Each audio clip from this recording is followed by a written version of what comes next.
Good evening, everyone. Hope you're all doing great and Happy New Year all. This is the first stream, even if it's a bit late in the month. Hi, Charlene. Hi, Plant Spirits. Hi, Mia Geeked, and hi, Dungeon Matron. How are you all? With me today are Dr. Tom, our resident historian, and Kyle from Desks and Dorks, who makes a triumphant return. How are you, gentlemen? Fantastic. Right, so when Kyle was here last, we were talking about the Crusades, and the Fourth Crusade came up, and we thought, we should just get Tom along because they were already bonding in the chat, and we should talk about this Crusade because it's just so packed with. I don't know if it's called hilarious or just comical or horrifyingly wrong. I mean, like it's a bit of a train wreck of a crusade, but I think you can call it what it is, right? It's a hot mess. It's literally like one of the biggest like train wrecks in history, and it winds up like it is, and it's one of the longest train wrecks in history, and it winds up being by accident like a massive cultural and economic diaspora that spreads like tons of ideas across the medieval world. And winds up influencing a ton of modern stuff, and it's also wildly misunderstood by a lot of people, which is unfortunate because, it really is just like the hottest of hot messes. Like it's crazy bad. Yeah, I mean, I think the problem is it's called the Fourth Crusade, and so you go, oh well, it must be like the previous three, and it must be a crusade, and yet in a lot of ways, it's not. No, yeah, it's literally just it's like the ninth, I think, yeah, or something. If you count them, but they're not all named by a number, kind of thing. Right, yeah, right. It's very much like the spinoff. It's the made-for-TV spinoff of the first three Crusades that went horribly, horribly wrong. Yeah.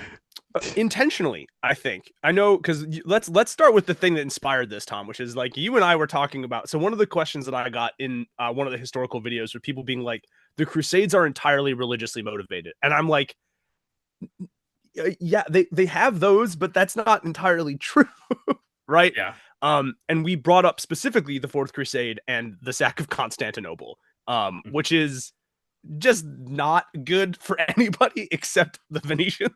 It's not a good look.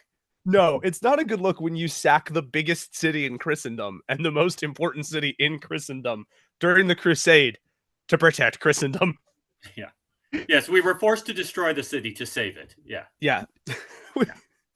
It's the SpongeBob meme. We did it, Patrick. We saved the city. It seemed like a good idea at the time. Yeah.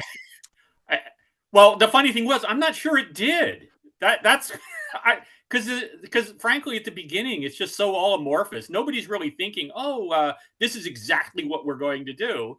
And so as a result, you've got so many people, so many different viewpoints, so many different goals involved that it never has a chance to go, to focus ever.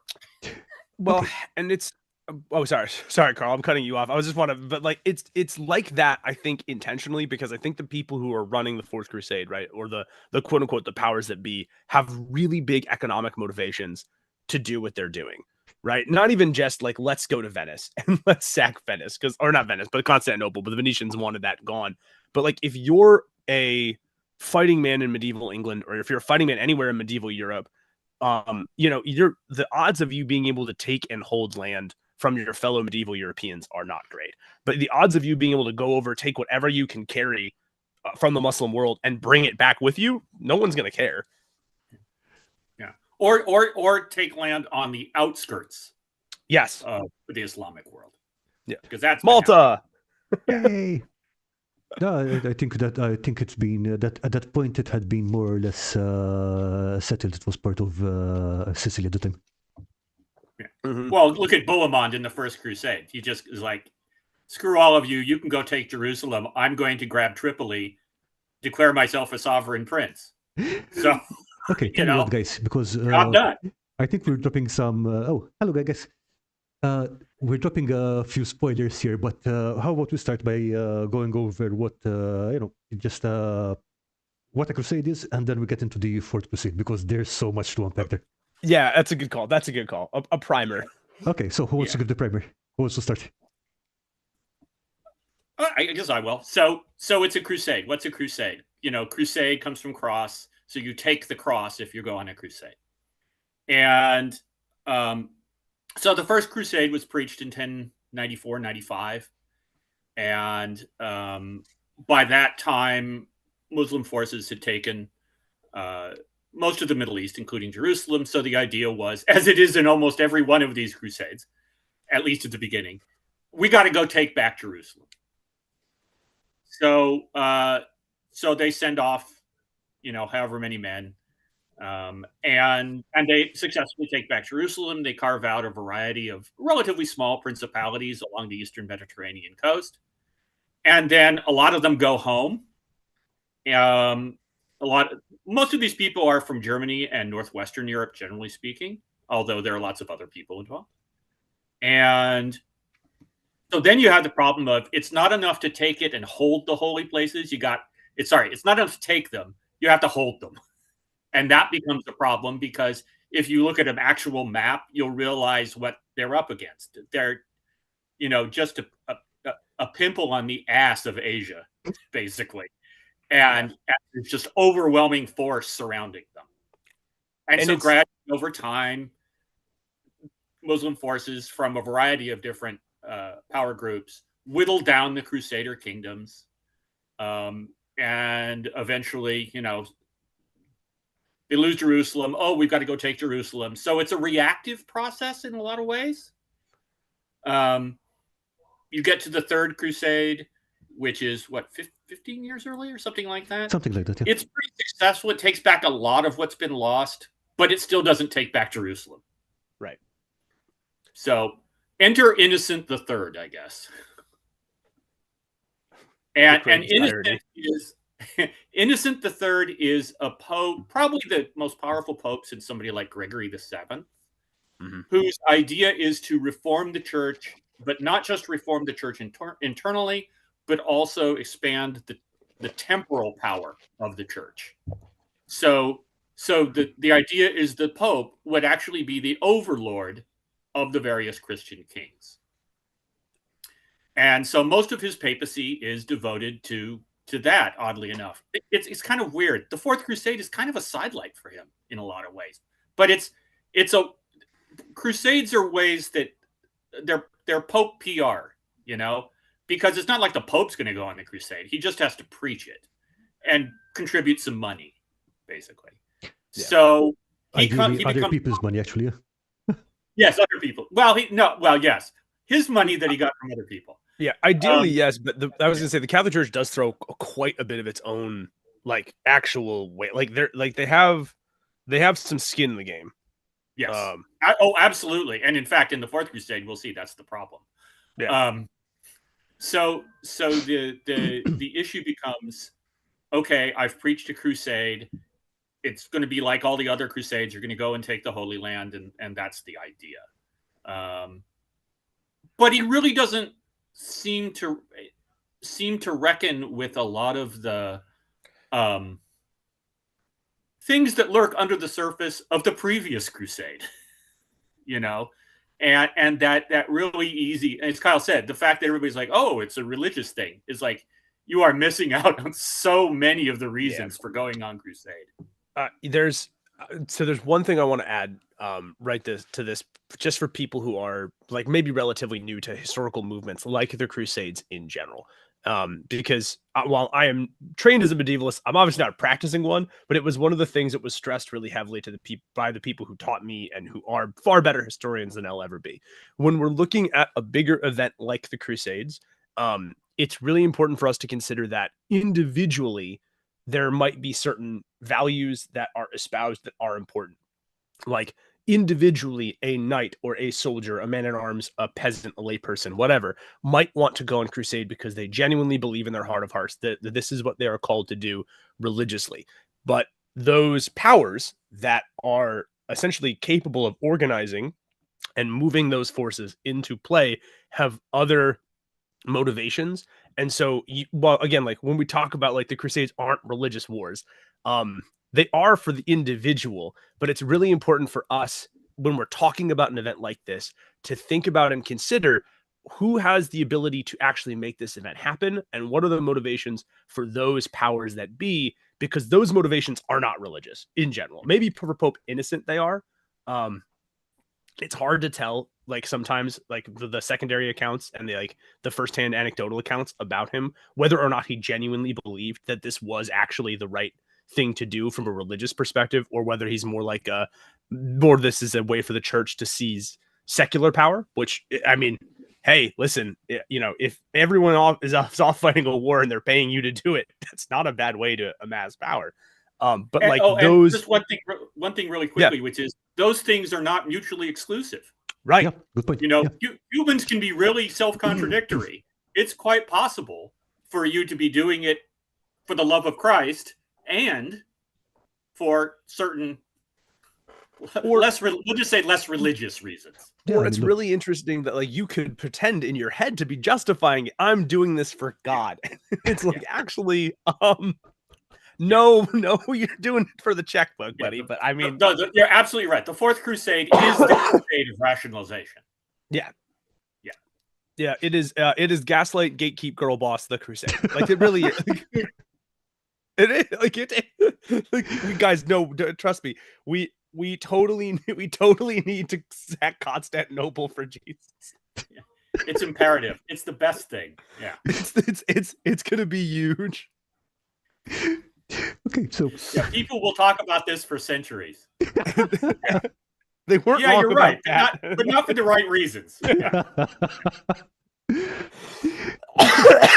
Before we get too deep into the weeds on the Fourth Crusade, I do want to make a comment on the First Crusade that I think is like one of my from a military standpoint, the First Crusade is probably the most effective of them, and the most successful of them. Right, the second and the third wind up being successful in their own ways, successful depending on who we're talking about and what their goals are.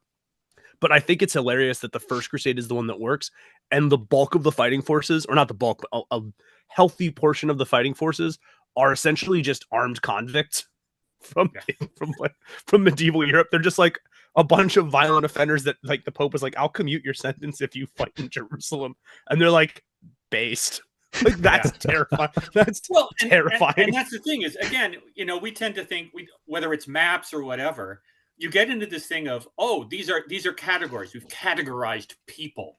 Mm-hmm. And it's never that straightforward, So how much of a difference is there between the younger son of, I don't know, a Hottville family member who has no land of his own, has no prospect of getting any land of his own, is basically an adventurer for hire, right, and a guy who's just like, well, I was robbing in the Dordogne last week, but it's gotten too hot for me, so hey, the crusade sounds like a good idea. Well, it's also too, and again, this is when we're talking about those temporal motivations as opposed to the religious ones. If my options are a noose or the chance that I can go plunder a country I've never been in and I might make it back, plunder. I'm taking the second option. Yeah, that's like being like, hey, do you want to be summarily executed, or do you want to have a 50-50 chance that you'll die in a desert, but there's a 50-50 chance you'll come back with a Subaru hatchback and 15 grand. I mean, like, I'm in. No, it's not even a choice. Yeah. Like, and that's one more thing too, Tom, to what you said about like how we rank and categorize things. One of the cool perspectives on history that I've come to really appreciate as I've been doing a lot more research and a lot more studying has been this. There's an anthropological school of history, and one of the things they talk about constantly is human beings will constantly try to rank and group stuff because that's just kind of how our brains work, even if that's not the most effective way of organizing it, which I love, because it's like, realistically, right, these four events, the Fourth Crusade, the four Crusades, like, yes, they exist years apart from one another, but they're not independent events. They're all interconnected. It's just, I love the idea that like we have to think to ourselves, hey, human beings, we like to rank things. The little lizard part of our brains, like, I want thing in tiny box. Yeah, it's interesting that like that school of thought is like we have to resist that a little bit, because in doing so we get a better understanding of the events. So they're all interconnected and all still scuffed. So, Cross from Campaign Terrain is telling us the sequels are never as good as the original. Yep, that is definitely the case in here. Yeah, in this case, yeah. I was gonna say, I don't know about Indiana Jones, man. Last Crusade, I'm not saying Temple of Doom and Ark weren't good, but Last Crusade, though, this is not a Last Crusade situation. This is a Force Awakens situation. Yeah, Okay, so it's pretty we just nuts. zip forward to the Fourth Crusade. So I've been reading through two accounts. One of them are from Geoffrey of Villardwen, who was the Marshal of Champagne. Mm-hmm. That's Champagne region, not Champagne, the sparkling wine. And another one from Robert de Clery. So one of them was a very high-ranking official. So he's even one of the guys who gets sent out as an envoy to Venice and stuff. So he gives more of the big picture kind of thing. And de Clery is a lower-ranking knight. So he's still not a peasant with a pitchfork, but he gives more of a boots-on-the-ground account. Mm-hmm. Now, both of them start out at a tournament in Champagne, where this holy man, Falk of Neuilly, if I remember correctly, walks in, starts preaching about taking up the cross, and Thibaut, Count of Champagne and Brie, which is probably a tastier job than it sounds, says, "Okay, I'm going to become a crusader," and this whole lot of nobles just say, "That sounds like a good idea. Let's do it." Yeah. I mean, it. So, and it's not to oversimplify it, right? And maybe I do oversimplify too much because I realize, like, looking at the videos that I make and the stuff that I construct, because it's more for inspiration, I realize I have a tendency to try to oversimplify, or at the very least to like coalesce stuff down because it's easier for game masters to use. But it really, in a lot of ways, the Fourth Crusade starts with maybe the intention of it being a real religious conflict, and then eventually turns into, let's get as many of your armed buddies as possible to go on quote unquote holiday.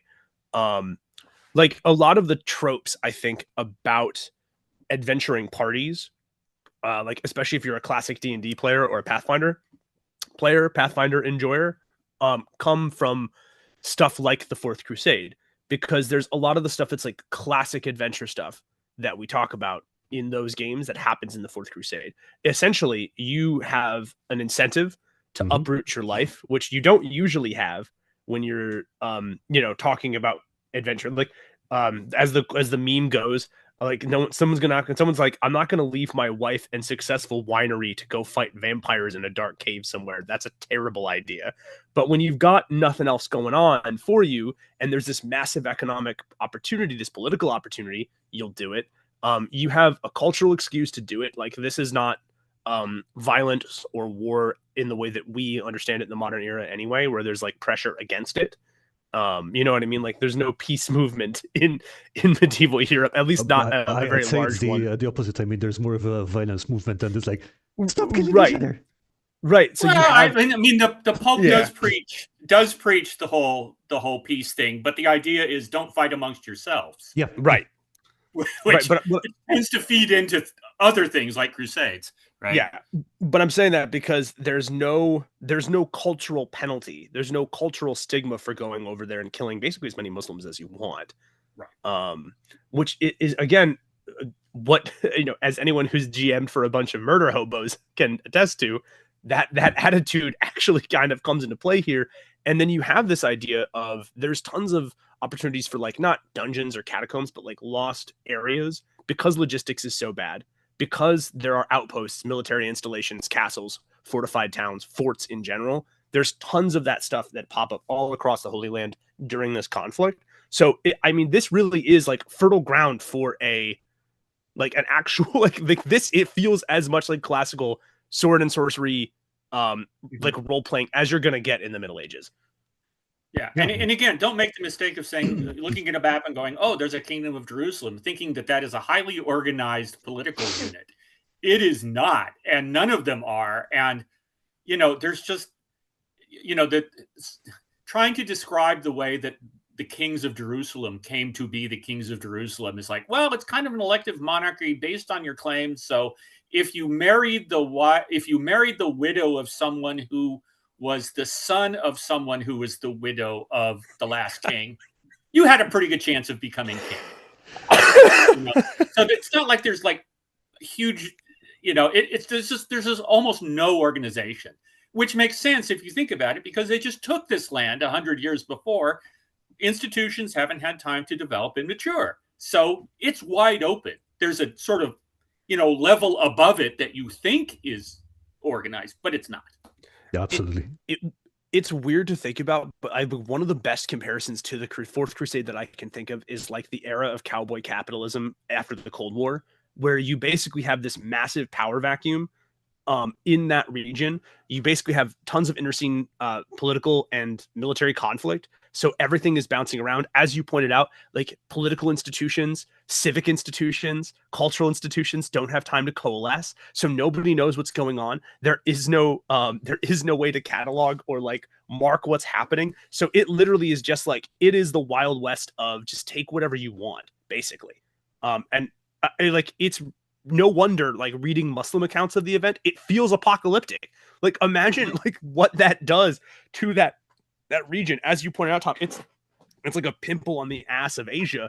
But my God, you're sitting there going, who the hell are these guys? Why are they all? What happened? Like, I mean, it's not just all these guys, because from the perspective of the Muslims, and even from the perspective of the Greeks in Constantinople before then, on the previous episodes, it's literally just a barbarian horde just swarming over London.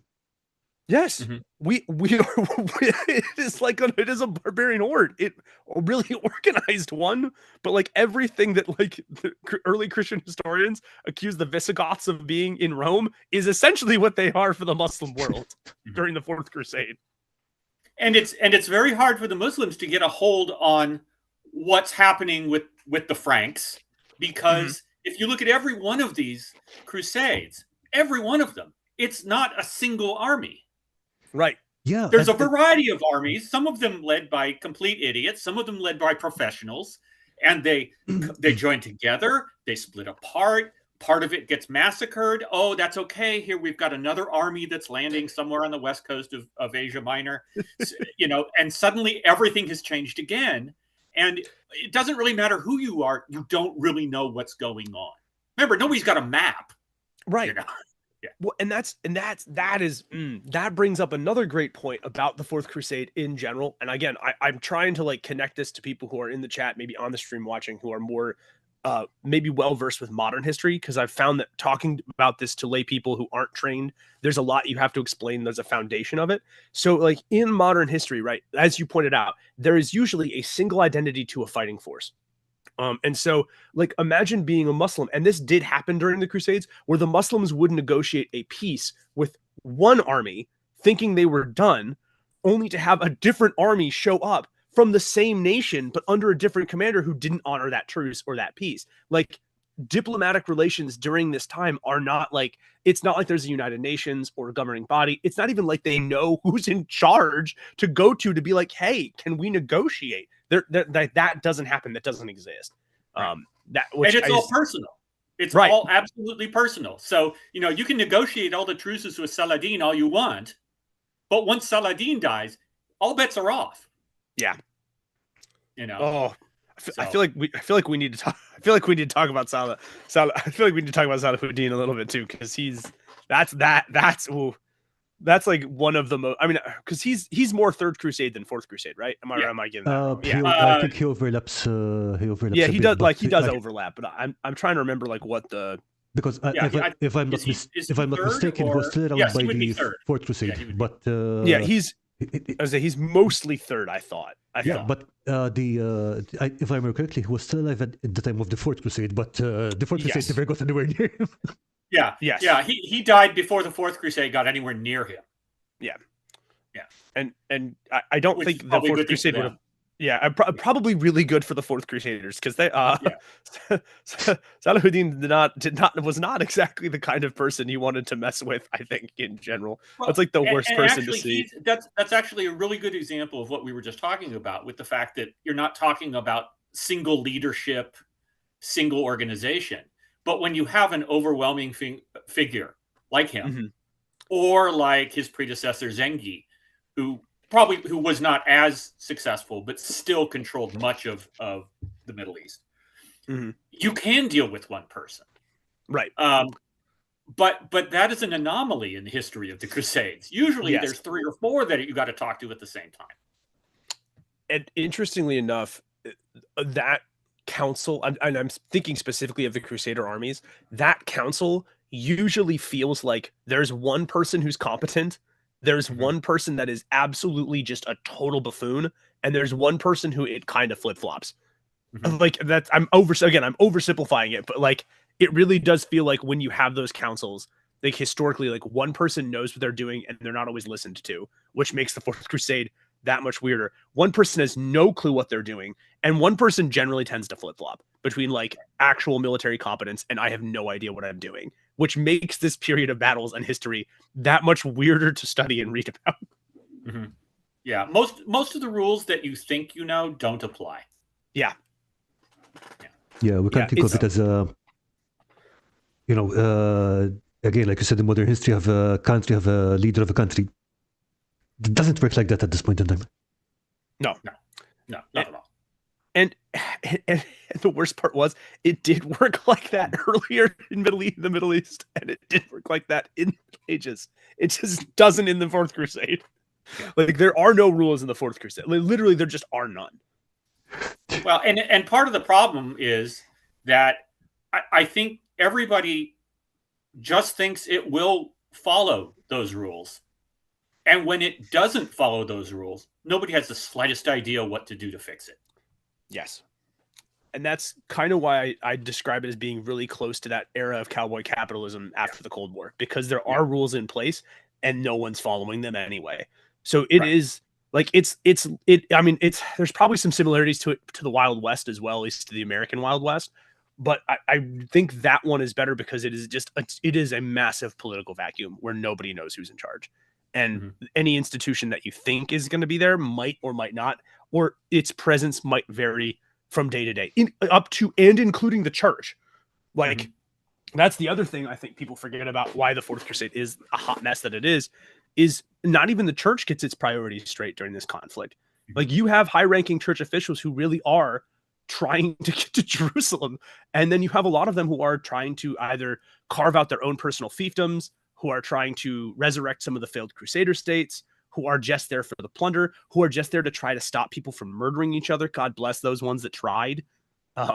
There's not a lot of them, but there were some. There were a few, like, yeah. Even if you say, okay, there's other stuff besides the religious component, but there is a religious component, but even that is not unified.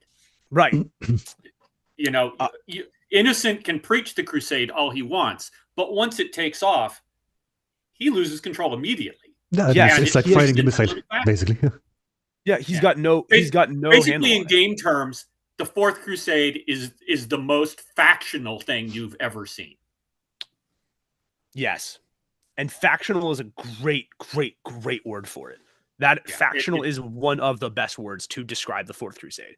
And factions, too, for those of you maybe not versed in military or medieval history, can also include, as we've talked about, those sort of cults of personality that form around a highly charismatic individual, like Saladin, right? These aren't just factions along nation state or cultural or religious lines. These are factions sometimes literally just along the lines of a single person, which makes it much harder to deal with as a political and military entity. This is a cluster to study as a historian, just because it's so much, and some of it is conflicting and contradictory. Okay, so I mean, to a large degree, we really don't know what happened. Because there's so much backstabbing, there's so much double dealing that we don't know what was really said. We can only go with what we got. Yeah, exactly. I mean, we have accounts, but that's the the official version. It's like after the events, everyone got together and said, "Okay, what are we going to tell people?" Yeah. But Dungeon Matron is reminding us to get back on track. Actually talk about it. Yeah. Okay, so let's go back to when things were still relatively organized, which is when nothing had started moving yet. This is all still important, Dungeon Matron. This is all still important cultural context, though. We got to build a foundation for you guys to understand how much of a cluster this was. Yeah. There are arguably other crusades that are like the Eighth that is less successful, but it just failed. It just failed spectacularly at what they were trying to do. Here, we're not even sure what they're trying to do. Yeah, or it changes from day this to one day. is the definition of task failed successfully. Yeah. So, I don't know. Where should we go to? Shall we go to? Shall we go to? The crusade has been preached. Who shows up? That kind of thing, or yeah, let's do that. So the crusade, so Pope Innocent decides, hey, we're gonna try to relaunch this. We've had the first 3 crusades, but what about Fourth Crusade? And it kind of opens the floodgates. And let's start with, I think the thing that's on the tin here is we've been sort of circling around this issue of Constantinople getting sacked, but I think we should probably start with why. So part of the major issue with the Fourth Crusade and with the Middle Ages in general is a failing of logistics. Even as the Middle Ages turns to the Renaissance, logistics becomes a big problem. And so one of the issues that is immediately a roadblock to the Fourth Crusade starting in earnest is an inability for soldiers to get transported to the Holy Land to actually start the fighting. And at this time, the major maritime power in medieval Europe is Venice. Okay, Venice has the ships. Kyle, just 1 second there. So we're talking about the Holy Land, but also the Fourth Crusade was initially planned to be a 2-step process. So first they attack Egypt, they take over Egypt to cut off the supplies, and then it makes it easier to take over Jerusalem, which makes it important because the fact that the original target is Egypt makes it a juicier hook for another faction that you're coming to shortly. Sure. But yeah, so again, just the major issue though is that we have to get soldiers to the Holy Land. We have to get, or even to Egypt too, actually, for that matter. I mean, you can cross over from Spain, but just one quick comment. These guys know that the issue is logistics. It's not like this is taking them by surprise. The first 3 crusades largely went overland, and they all had huge issues with that. Right. So they know that logistics are important. Yes, they do. And that's part of the reason why they go to Venice in the first place is, as you mentioned, the first couple crusades go overland. And as anybody that's ever hiked in a hot place before, I'm assuming most of our audience has probably not hiked in a hot place in full plate. But it doesn't go well. And it's really, really difficult for an army to march through those kind of environments without massive problems, right? Whether we're talking about a need of water or feeding and caring for horses, all of that stuff winds up being a big logistical issue. So we decide you even have problems with literally clothing, because once it gets filthy and lice and stuff, it's going to kill you. Yeah, it is, right. It's going to kill you. Or as the old adage is, like, an army marches on its stomach, and it's harder to march on your stomach in the middle of a desert. And it's really hard to march on your stomach through a desert, deal with these problems, and then fight effectively. Wars are really just, yeah, exactly. Wars are literally just about logistics in general. And so they decide to approach this differently. As Tom mentioned, they knew this was going to be an issue. They knew this was going to be a problem. Who has the most ships? Who has the best sailors at this time? Who has the framework to transport these soldiers and to do it effectively? It's the Venetians. At which point, Tom, your and I's favorite character enters the frame if you want to set them up. Well, so there are, since the First Crusade, there's basically been 3 Italian city-states that are active in the Eastern Mediterranean, and they are Venice, Genoa, and Pisa. And luckily, at the point that the Fourth Crusade starts, luckily for Venice, Pisa and Genoa are at war with each other. So they're just kind of like out of the equation. So Venice is, as Kyle said, the best of all of them. They've been transporting thousands of pilgrims to the Holy Land over the last century. They already know the Eastern Mediterranean well. All 3 of these groups do, but Venice has a leg up because they've sort of been more in favor with the Byzantines, because they really did help the Byzantines out against the Normans, back to the Normans, in southern Italy. a century before. So they kind of got a leg up, but they're not super dominant or anything. But it becomes apparent that once the secular leaders of the First Crusade, who are a variety of people, and Boniface of Montferrat, who I'll mention probably a couple times in this, who is actually from northern Italy. He knows that there's nobody who can do this other than Venice. Yeah. And for Venice, and this is where things immediately make a slight turn, Venice realizes that this is a God-given chance to do something, to get another step ahead of their rivals. And this is where it all starts to go off track. Yeah. So I can't even attempt to explain the Venetian system of government. I don't think anybody's ever. Let's put it this way: it's an aristocratic republic, and the Council of 500 elects usually the oldest and most feeble member, because they figure he won't be around long and can't grab power, and they follow that rule. And this is another one where the rule doesn't work, because they do that. They elect a guy who's 90 and blind. And they think, oh, it'll work out the way it always does. And guess what? It doesn't. Can we pause for 1 second? Sure. I think all of human history can be summed up with the line, we think it's going to work the way that it always does, and then it doesn't. that if you want, like, not even just medieval history, that one line is just history in general. Yeah, the American Revolution. Hey, we have the best army in the world against a bunch of farmers. We think it's going to work the way it does, and then it doesn't. Yep. Yeah. No plan survives contact with the enemy. No plan survives contact with the enemy. Absolutely. Yeah, in the case of the Fourth Crusade, it's more like no plan survives. So they elect this 90-year-old guy named Enrico Dandolo. And they figure, oh, easy, no problem. And you have to understand that Venice is in a particular position. First of all, Venice, for hundreds of years, had been essentially subordinate to the Byzantine Empire. So if you look at the Cathedral of St. Mark, it looks like a Byzantine building. So they did have kind of a leg up on the other trading cities. And their cultural references were largely Byzantine for hundreds of years.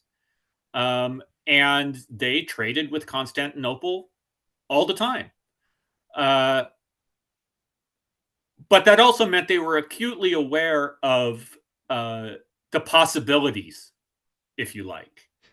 So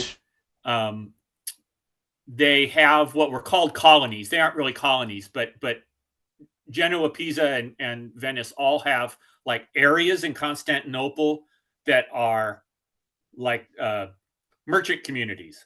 So like the Bund in Shanghai, or kind of like Lombard Street, kind of like trading embassies, kind of thing. Yeah, but they're bigger than that because people bring their families, and it's probable that in 1200 there were at least 10,000 Venetians living in Constantinople. Well, there's no place for them to live in Venice. I mean, it's just, yeah, good point. Unless they want to wear, water wings all the time. So, living in my floaties. Yeah. I mean, seriously, waiting to be run over by a cruise ship. So anyway, that they have a special relationship with Constantinople already. So they're oriented largely towards Constantinople. And then Dandolo steps into the mix, and then the emissaries from the Crusaders show up.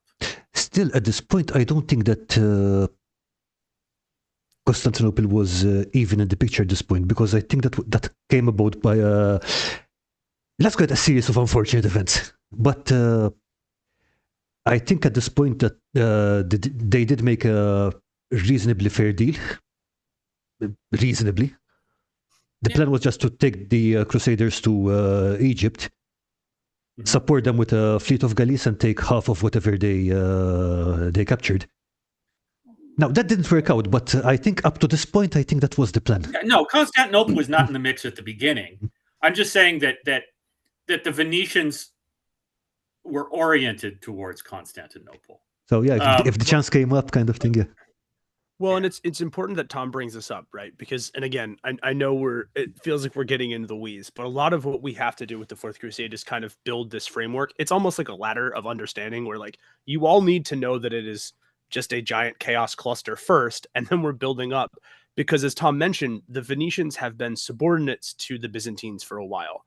And although that starts as a really lucrative trade partnership, over time that resentment kind of builds. Like it really does. Even reading the secondary sources and like the primary sources from the Venetians, it's really clear that over time this resentment, this rage, this sense of being looked down on as less than by the Byzantines, like it starts to simmer. And it's really important that we talk about that first, because it is going to pave the way for what Enrico Dandolo does when they get to Constantinople. To an extent, I think that feeling is shared by quite a few European monarchies. Oh yeah, absolutely. 100%. Well, if you're not Greek, you're a barbarian, right? Yeah, I mean, right. That's been true for 2,000 years at that point. But I think the other thing, I think Kylie's right about this, because this is an ongoing thing. Mm-hmm. Okay, and one of the things that the Greek emperors have done over the last century or so is they have consciously played off the different Italian city-states against each other. Okay, now I'm going to favor Pisa. Now I'm going to favor Genoa. Now I'm going to favor Venice. And Venice, one of the reasons that Venice is pissed is they're like, we have a special relationship with you. Why are you screwing us over? What have we ever done to you? Right. Except for work for them. Like, yeah.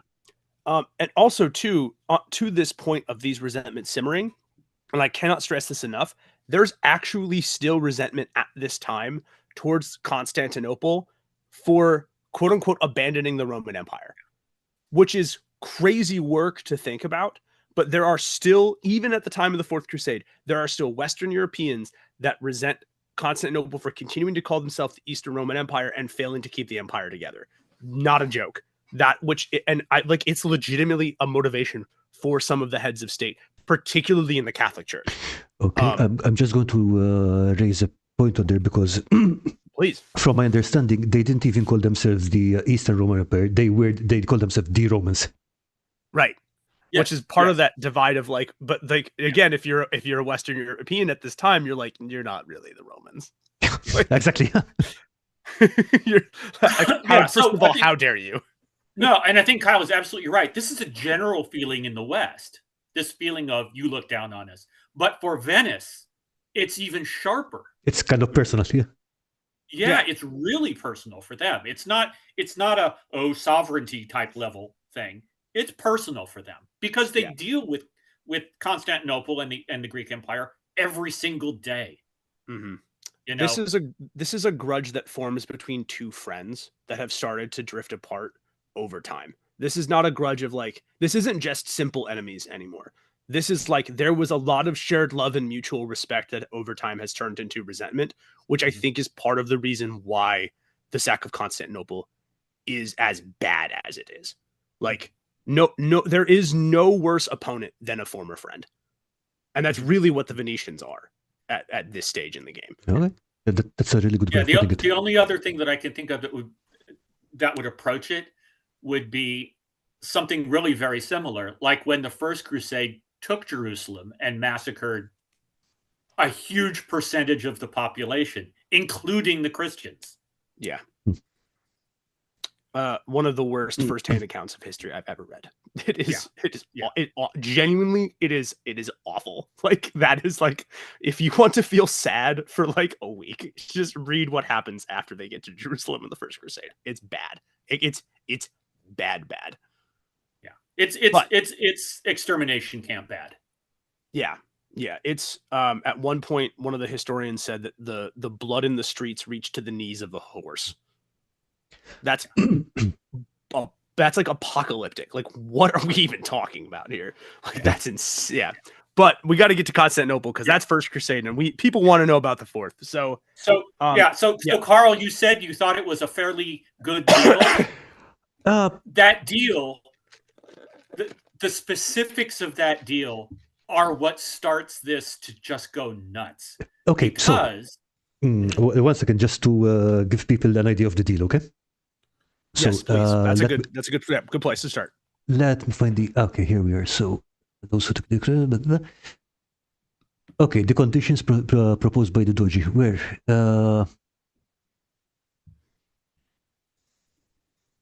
we will build transports to carry 4,500 horses and 9,000 squares and ships for 4,500 knights and 20,000 sergeants of foot. And we will also agree to purvey food for these horses and people during 9 months. This is what we undertake to do, at least on the condition that you pay us for each horse 4 marks and for each man 2 marks. And the covenants we are now explaining to you, we undertake to keep wheresoever they may be, blah, blah, blah. Mm-hmm. And this runs up to 85,000 marks. Plus, they're going to throw in 50 armed galleys, which will be crewed by the Venetians, so that, hey, we're going to go raiding with you and stuff, and whatever we capture, we're going to split 50-50. Yeah. Which is a fairly good deal. Like that, like on paper, it looks like a fairly good deal. On paper. On paper. This is where we have to start, because on paper this looks great. Yeah. And I think this is, so much of this is down to judgment, and in the sense of, well, what can we do? And the real problem here is that if you add that up, the total number of men, I mean, there's sort of like let's call it the first order of commitment. What Boniface of Montferrat and various other people are saying is, we will show up next June with 33,500 men, and we will show up with almost 5,000 horses. And you will, in that intervening period of time, build, provide, steal, hire, whatever is necessary to get them to the Eastern Mediterranean and provision all of us for a year. Okay? So very cut and dried and not ridiculous. I mean, Kyle's right. Look, first of all, at 85,000 marks, we don't even know how much that really is, because you can't do that kind of. Okay, basically, mark is a unit. But it's a lot. It's just to put it in perspective. Mark is a unit of weight, not an actual coin in this context. Yeah. And since they don't specify what kind of mark, we don't know if it's this much, this many pounds of, or this many whatever. By the way, this is also speaking of silver. So, Kyle, I know that's one of your war horses. Well, yeah, it is, right? It is silver, but which is again a fine currency in the Middle Ages. But it's really important for us to think about that. Like, in historical terms, this is, how do I put this gently, a shit ton of money. Yeah. But also, think about what Tom is describing is not just that there is a lot of people. It is, again, military is about logistics, particularly in the Middle Ages. This is an amount of individuals, horses, and logistics that Venice can in no way, shape, or form support, period. Right? We just talked about, where are the people in Venice going to live? Are they going to sleep on the gondolas? You add 35,000 people and 5,000 horses to this equation, it's not going to work. Again, this is not, I'm paraphrasing here, but from the start, Enrico doesn't really intend for this agreement to go the way that everyone thinks it's going to go. I didn't think of it that way. It makes sense. Well, right, because you can't look at Venice and think about the amount of crusaders that are there. There is nobody who actually understands the situation accurately thinks that Enrico is going to house these people for long enough to get them onto the ships in there. He's going to get them onto the ships as fast as possible, and then he's going to go to the first place he wants to, which is the place where he can get the most money, and the place where he can take out his enemies, and the place where he can get revenge for what has literally been several, I don't know, decades, 100 years or so. I don't even know how long, of Constantinople basically just being you're my second fiddle and nothing more. And also I'm going to play your enemies against you at every single time. So like legit campaign train being like, it's a non-metric unit of measurement. Let's go, baby. Hey now campaign terrain. We use bullets in metric system. It's the only thing the USA does. But again, like going back to this, right? This starts on paper as a good thing. At no point was Enrico planning for this to go the way that the contract was written. He knew full well what was going to happen and was just sort of engineering a series of situations to get this many people who are right now desperate for money, pissed off from a lack of space, already ready to fight, already have a sense of cultural resentment against the people he's bringing them to. A sense of cultural resentment he himself is helping to exacerbate, and then he's going to put them on their doorstep. Hey, shit. I didn't take those variables into consideration, but yeah, now I can see it from a totally different light. it literally is like it's welcome to the Thunderdome. He knows what he's doing. He has engineered a situation where the Fourth Crusade is going to start off not with a sack of a Muslim city, but it's going to start with the sack of the largest power in Christendom at this time. And not only is it going to do that, he's going to get a metric ton of money. The money from this crusade sets up Venice to become the power that it is in the Renaissance. That's not a joke. That's a real thing. The plunder from this one conflict will make Venice a world superpower for the next 300 years. Not to mention all the cultural artifacts and stuff. And absolutely. Yes, and he knows it. I mean, that's some super villain level of planning. It's beautiful. Yes. Literally, this is a 90-year-old blind supervillain running an oligarch of warrior merchants in a city that is literally sinking into the ground. Human history rocks, dude. Yeah. Well, think about it. This is a guy who more than anybody else understands how things work because he's 90 years old. Yes. And he's been operating in Venice for his entire life. He survived Venice for 90 years. Everything than Venice. Okay. Yes. So he knows that once it doesn't really even matter how many Crusaders show up. First of all, no matter how many show up, they owe him 85,000 marks. Secondly, if he gets them on ships, they have no leverage. He has all the leverage. They're his ships. They're not going to crew the ships. The Venetians are going to crew the ships. Oh, all right. Well, the Venetians crew. I mean, the Crusaders. Sure, they're good with horses, but nobody wants the second son of a second son from somewhere in northwestern France to be trying to sail a ship in the Eastern Mediterranean or in the Adriatic specifically. So as soon as they get on those ships, they are essentially losers. Actually, I remember one of the accounts, I think it was Declery, but he makes a point that a lot of the lower-ranking people did not have any idea where they were at any point in time. Mm-hmm. So, just took us here. Okay, this must be somewhere near the Holy Land or something like that. Well, this is one of the big splits in this, is that when we talked about this a few minutes ago, which is that Pope Innocent probably wants this to be religious. He's at the top. But at the bottom there's a fair number of guys for whom, the religion part, because they're not big thinkers really, right? They may be going, yeah, that sounds like a good idea. In between that, though, is a whole bunch of other people, right? Mm-hmm. So Innocent is back in Rome. He's not in Venice. He's not overseeing this, And by the way, Venice is making damn sure that his minions don't get a look at this. And actually, at one point, Dandolo kicks the papal legate out of the city. So, there's this very clear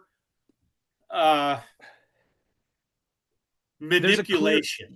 It's a clear and concerted goal, right? Like, absolutely. This is a well-organized plot. Frankly, by the lack of knowledge and the lack of almost anything on the part of the Crusader leaders, because when they sign this treaty with Venice, they don't even have enough money to do the little tiny down payment. Yeah, they have to borrow it from the Venetians. Yeah. Yeah, they have to borrow it from merchants in Venice. So, Right. I mean, it's only 2,000 marks. It's not a whole lot, right? But they don't even have that much. And that's why we had to start our conversation earlier with an understanding of how much of a clusterfuck this was, because you need to know that these people are this incompetent and that it's this much of a mess before we even get to Venice to understand how a 92-year-old blind man was able to manipulate the Pope, the leaders of Europe, and an entire army to kill his personal rivals and sack the biggest city in Christendom. Like, this doesn't happen in a vacuum, people. This happens because absolutely. it's a political and cultural cluster led by people who are, in a lot of ways, maybe very good at their specific skill set of leading an army or fighting a battle, but are not aware of or politically or culturally savvy enough to understand when they're being played, or understand that they're being played, but know that the only way to get to their original goal is to give the Venetians what they want. That's why we had to start with that conversation at the first, because you all need to know this, because that explains how, again, a 92-year-old blind supervillain gets to destroy Constantinople. Like, yeah, and I think back to what you were saying, Kyle, earlier about sort of the leading by counsel, and the fact that there's usually one guy who actually knows what he's doing, one guy who has no idea, and one or more guys that it kind of bounces from side to side. Lots of times that bouncing is based on I don't like you, or or whatever. I mean, that's really the story of why Richard the First ends up stuck in a castle in Austria. Because he's awesome. So because it's like, well, you took down my flag. Well, you took down my flag. It's like, really, guys, you're kind of losing track here. So I think you have to say, because again, not most of the Crusades, especially the later ones, are not successful, right? But they don't usually fail for the same reason that this one not only fails, but ends up accomplishing something that is in many ways 180 degrees from what it was supposed to accomplish, which is that this is the most incompetent leadership of any crusade. Yeah, I was talking to Tom before the stream, and I had the impression it was mostly bad project management, basically, but with a little extra supervillain spice thrown in. Yeah. Well, it was great project management on the part of Dandolo. Oh yeah, no kidding. Yeah. No kidding. Yeah. Also, can we just point out, if you live to the age of 90 in the Middle Ages, you are a threat. If you live to the age of 90 and you're in a position of political power, you're definitely, because you have survived a lot at that point. Yeah. Well, that's what I mean. Like, he's 90 in the Middle Ages. That's scary. Like, that should tell you something about this man. Yeah. Yeah. And by the way, his blindness was not the result of an illness. He got hit in the head. So, it wasn't like he was debilitated. Right. Yeah. Yeah. And you know that because when he finally gets everybody to go, and there's a little bit of a story before that, he actually goes into the Cathedral of St. Mark and takes the cross himself and sails with the fleet and is there going into Constantinople.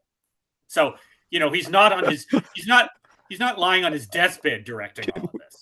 Can we just appreciate for 1 second the level of pettiness you need to be can you imagine? I'm just envisioning the angriest old man alive going, "Fuck you, Byzantines!" Like, just sitting there like, "Eat shit, Constantinople." I said I'm 9. I lived this long out of spite. Like, he's just pissing on like a burning building in Constantinople, going, "I'm glad I did this. Do you hear me, God?"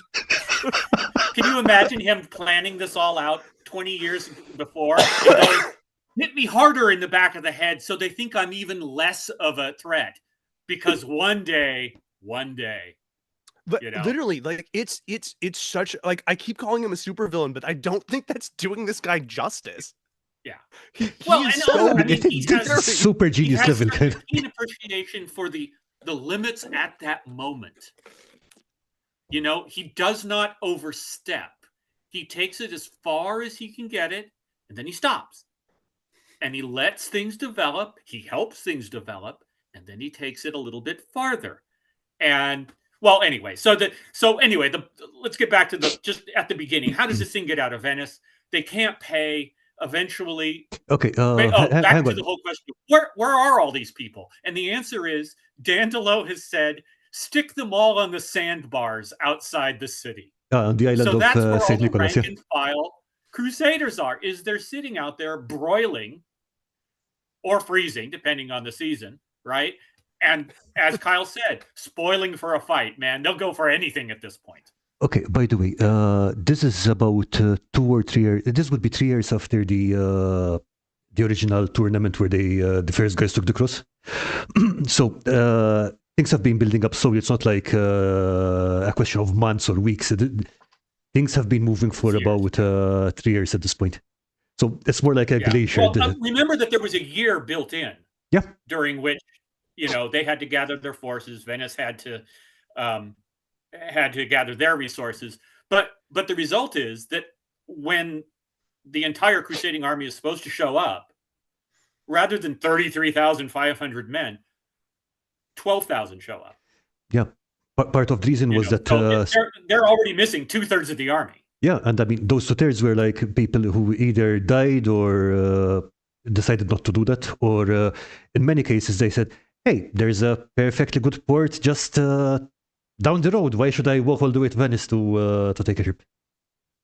Well, it's sort of like like in The Princess Bride when you're not supposed to do a certain thing with Sicilians. Yep. Don't sign contracts with Venetians because in that treaty there is no proration. It doesn't matter if he shows up with 12,000 instead of 33,500. He still owes 85,000 marks. Yeah. So now that we've, again, laid our groundwork, let's get you to Constantinople. Let's get our audience there. So as Tom mentions, they drop these knights off on the sandbar in front of the city. So not only are they broiling, not only are they tired, not only are they spoiling for a fight, they're literally within walking distance of a city.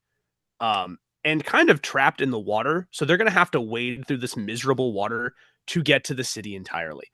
From what happens there, it depends on the account that you read.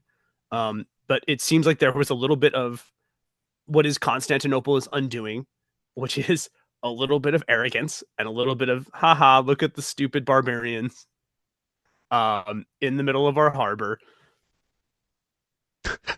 Which is enough to, with some prodding from Dandolo, with all the stuff that we've described, that is enough to sort of light this powder keg.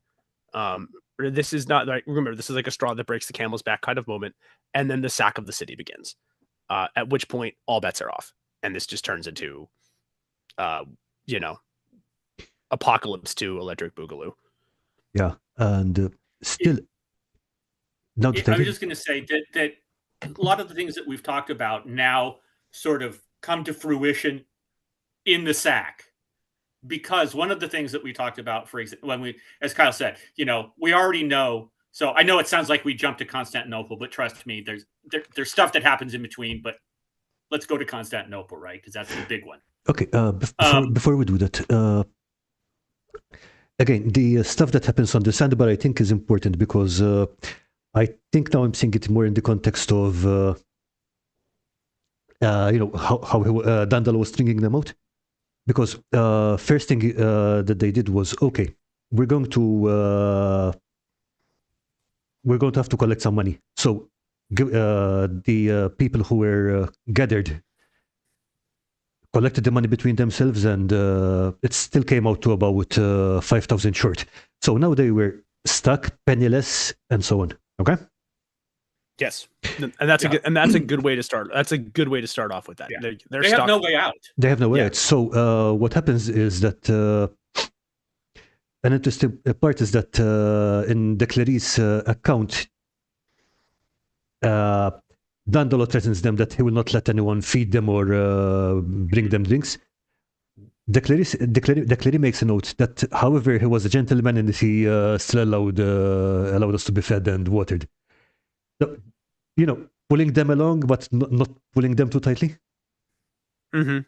The Dandolo special of I know just how much to push this. Yeah, he's basically edging.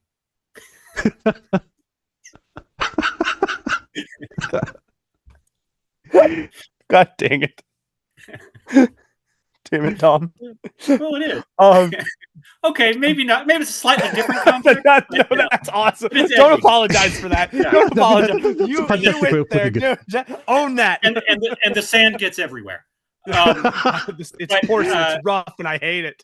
Okay, just a second here. I mean, these guys are. We've got a comment from Patrick Barnes.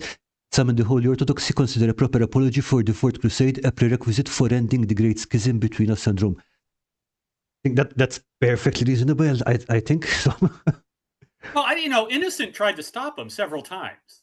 I think he even excommunicated them twice. I think so. Still, I mean, it's like. Yeah, I mean, but on the other hand, there were also, as Kyle said earlier, a lot of bishops were gung ho for this as well for a variety of reasons. So. It wouldn't be a papal apology on behalf of the Pope because he really was trying to stop them, but it would be on behalf of the Church, generally speaking. Actually, we also have a good question from World Watcher. Do you have a sense of how many of those 12,500 were fighting men and how many were non-combat followers that tended to hang around medieval armies? My understanding, Watcher, is the majority of the people on this expedition were combat fighting men of some kind, right? Yeah. Because of the nature of this expedition, right? You're not like, again, 85,000 marks. That is a shit ton. This is probably not the time to bring your camp followers when we're kind of limited on space and the ships. So I think there probably were. I think it's safe to say that there's always some level of camp follower, always, in the Middle Ages. So I don't want to say that like there are none or that it's not. There aren't an amount of them, but it's my understanding from the accounts of this that I've read and the anecdotal evidence that we have, the majority of them are fighting men of some kind. Now, we're not sure about the caliber of fighting men. You know what I mean? Like, it's not like this is 12,500 of like the finest knights that medieval Europe can produce. I don't know, other than Agincourt, where you get a massing of knights above like 6,000 or 10,000, something, whatever. I forget how many the French managed to mass at Agincourt. But like, you don't get that very often in the Middle Ages. A lot of times it's the knight, it's their retinue. We did a whole video on that. Oh yeah, you did. Where it's like you get a knight, but you also get like the knight's cousin who's their squire. You also get like their men at arms that go along with them. You get servants for those people. Those servants are usually trained in combat in some way, shape, or form. So it's far more likely that is the kind of fighting force that we are looking at here. Not the traditional army. I would say that you have to take a bare minimum of because camp followers has sort of gotten a pejorative feel to it, and it's like, no, you're right. There are supernumeraries that you don't really need, but they're part of the logistical train of an army. I mean, right. You need people. You need a certain number of people to do things, You need blacksmiths. So, it's not everybody. You need carpenters. Yeah, you need craftsmen. But like, you're not. This is probably not going to be. This is probably not going to be like the typical what you expect of a military train. Like, we're not, you know what I mean? This is not the White Company moving across southern France. Yeah. Correct. Yeah. This is not even the condottieri moving across Renaissance Italy. This is like, we're bringing basically what we absolutely need because we don't have the money to do any more than that. Anything else. Yeah. Yeah. Okay, thanks for that. And so back to the sandbar on St. Nicholas Island. And at that point, that's when Dandolo dangles a lifeline in front of the Crusaders, right? And so, yeah, exactly. And so the idea is Dandolo throws him a lifeline and basically like, hey, you're pissed. They're arrogant. They've got money. You don't. I think you all know where this is going. And like, it's not even like it's a shove. At this point, it is literally just the flick of a match. And then it happens. Like, that is the one thing that we do know with a pretty decent degree of certainty is that this combat, this conflict, this sack starts off basically out of nowhere. And it looks like it's out of nowhere to the people who aren't paying attention, but to everybody else, they're like, oh no, we've just been massing kindling on this fire for a while. Okay, but what about... Okay, we need to now flip something and look at it from the Byzantine point of view. Okay. Because this is also important. And that is that, okay, so you have to understand that the Byzantines have now settled into this sort of political process where emperors are overthrown all the time. And they may be overthrown by generals. They may be overthrown by family members. Anybody can overthrow it, basically. Anybody who can put together a power base. If you control the palace guard, which at this point is still the Varangian Guard, you can do it. But the issue is that they're used to changes in control at the very top. So what they're probably one of the first peoples to do this is, no, it's about the position, not the person. They have a concept. They've separated the two. You can have an emperor, but you have the office of the emperor. And those are two different things. And that comes into play during the sack, because as part of the match that is lit, that starts the sack, we go back to something that we discussed earlier, which is at one point in the middle of this, there are 4 different emperors in that city. Okay, so there's Alexius III, Alexius IV, Isaac, and a guy whose name is very difficult to pronounce, but it's Murzuphlis. Okay. Okay. So 3 of them. One sec. So going back to Alexius, I forgot which number he was, because I think there are about 5 of them in this whole story. But wasn't one of the reasons that they went to Constantinople? They were dragged along was basically some other guy. Again, I forgot the name, but I think it was Alexius the previous. He's the 4th, I think. Yeah. Alexius Angelus. Yeah. Had kicked out the previous emperor, Isaac the... It was actually his... Okay, so there was Alexius III, who had a there was Isaac, who had a brother named Alexius, who deposed and blinded Isaac. And lo and behold, the son of Isaac showed up at the Crusader camp and said, "Why don't you support me in my bid for Constantinople, and I will give you great rewards." Apart from the great rewards, one of the things he offered was to turn the people of Constantinople back to Roman Catholicism. Not back, but turn them to Roman Catholicism. He said, "I will give you 200,000 marks." Which, oh, hey, look, that sounds good, because that'll pay off the problems. debt to the Venetians. That's our debt. Right? That's our debt, and then some. Yeah, no, we got McDonald's money again. That's right. We can pull over at Tripoli and get Big Macs. Like, we're good. Instead of the golden arches, it's the golden horn. And so 200,000 marks, subject the Greek Orthodox Church to Rome, and give them like X number amount of land and trading privileges and whatever, right? So they're thinking, the Crusaders are thinking, hey, that satisfies both us and the Venetians, and the Pope is sure to be happy with, the Pope is gonna love this. The Greek Orthodox Church becoming, part of his organization. So this is a win-win, right? So the problem is that they get to Constantinople, and in the midst of all the chaos, because you have to understand that there's a semi-successful attack before the sack. And then there's like a day-long lull, and then it all goes to hell. Yeah. But at one point, Murzuphlis overthrows Alexius III, who runs away.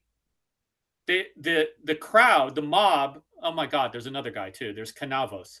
So they bring out a former emperor who's blind, say, okay, you're emperor again. And his son, who is the pretender that the Venetians and the Crusaders were supporting, is your co-emperor.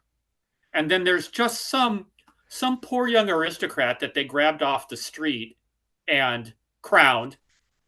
And then there's this Murzuphlis, who is the head of a military faction, who also becomes emperor. So the problem is, who do you talk to? Who do you talk to about surrender terms? Okay. And the answer is, you can't trust any of them. Just rewind a second, because now I'm just seeing a pattern here. Because when the Crusaders took the younger Alexius to Constantinople, they expected, okay, we're just going to hold him up, or show him on a platform or something. Everyone will love him. We'll open the gates. Yeah. Yeah.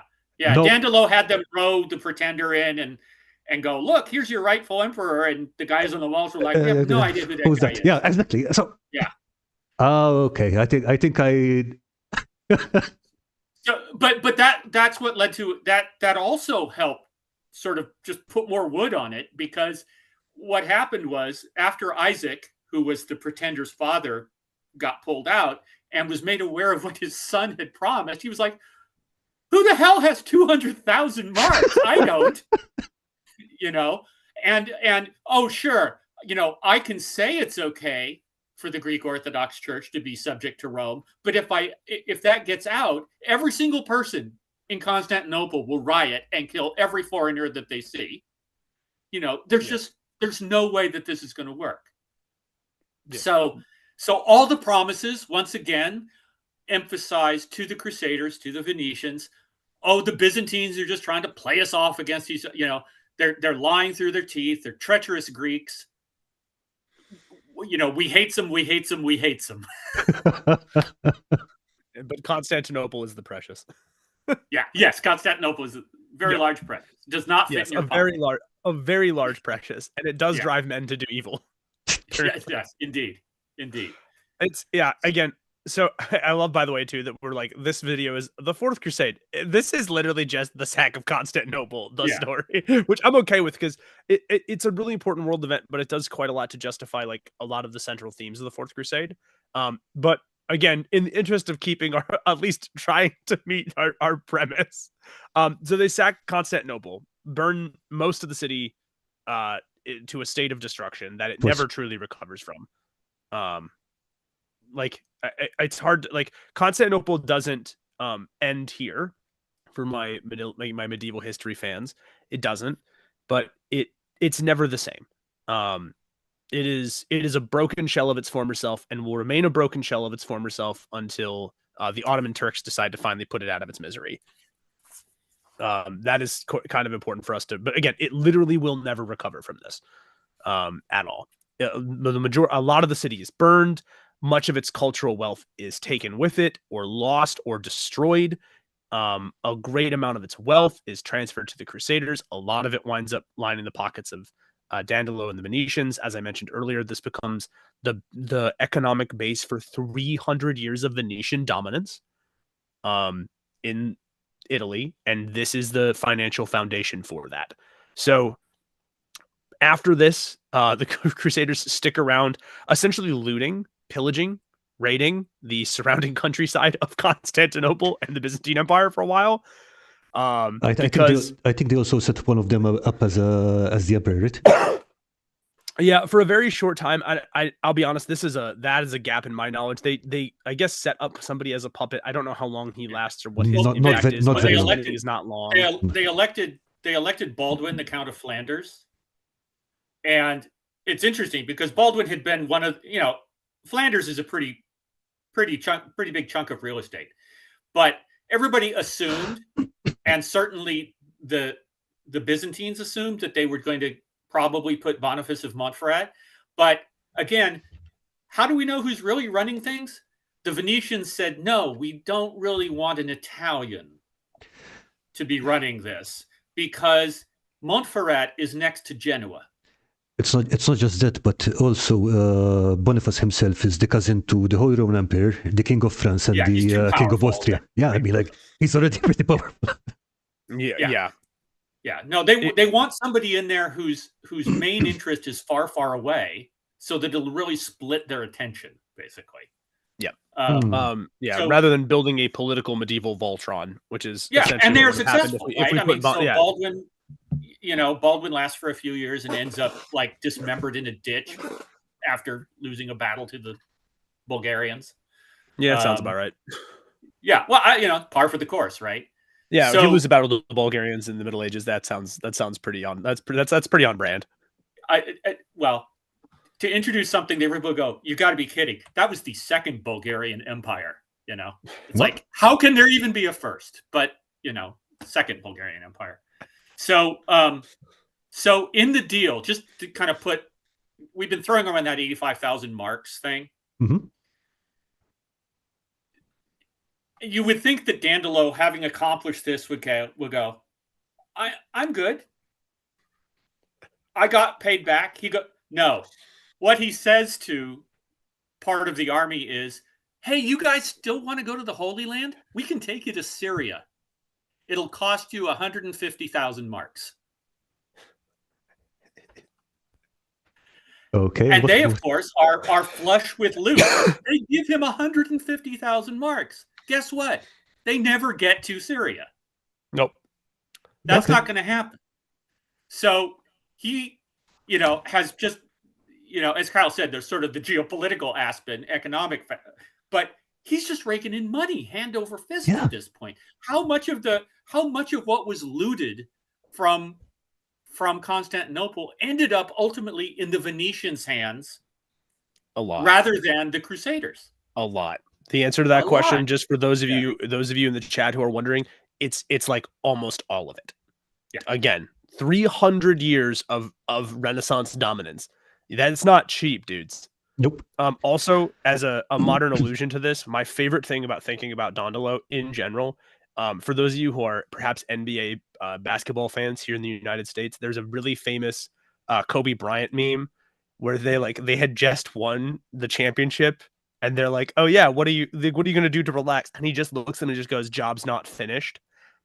That term, "job's not finished," is Dandolo for the next 15, for basically till he dies. They don't make it to Syria because he basically just spends the majority of this time frog hopping to different places in the Byzantine Empire. He just wants sacked. Job's not finished. So basically what you're saying is that he treated the Crusader army like his own super laser death ray. Yeah. Yes, 100%. Not finished. There's a town that I didn't like. They screwed me out of one trade deal 15 years ago. Job's not finished. Oh, a distant cousin of the Byzantine emperor is in a fortified castle town that also happens to have a crap ton of money in it. Job's not finished. Someone looked at me wrong in the street and now their entire village is attempting to raise a force to protect themselves. Job's not finished. He literally is just again, the man hates the Byzantines and the Venetians hate the Byzantines. This is an excuse. And he makes the most important political move that any monarch, any ruler, any political figure in the Middle Ages can make. He does not let the people he's wronged live to fight another day. He burns every major commercial center, military outpost, cultural installation. If there was enough room in the ships for salt, he would have salted the earth too. Dandolo makes sure that when he is done with the Byzantines, there is no chance for any legitimate reprisal ever. That's what I mean when I say job's not finished. He's literally like, I'm going to make sure that not only are we going to take out your major city, we are going to spend as much time as I am able to, for as long as I'm able to manipulate this army.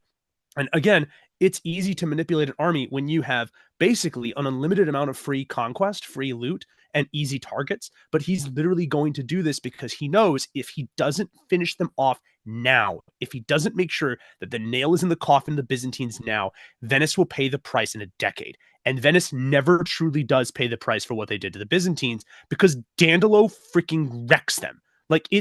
I'm trying really hard. I know it sounds like I'm overselling this. I'm really not overselling this.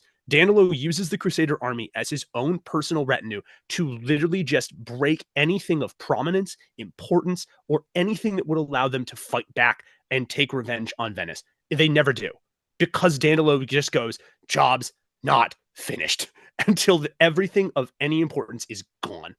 And if anybody watching is like, but Kyle, you said they came back and they were around for a couple hundred years. There was, quote, a Byzantine Empire until 1450. Well, and technically even a little bit longer than that. But whatever, until the middle of the 15th century. But the point is that what Dandolo did was he not only destroyed Constantinople, he destroyed all of its support mechanisms. He to the point where, so there are various Greek successor states, like in Trebizond, for example, which is far too big. Okay. Well, why doesn't he go and get Trebizond? And that seems important because in the 1260s, it's a Greek from Trebizond who takes back Constantinople. But the point is, there's nothing to take back. Right. It's not a power base. It's still got its walls, which are never adequately repaired. Okay.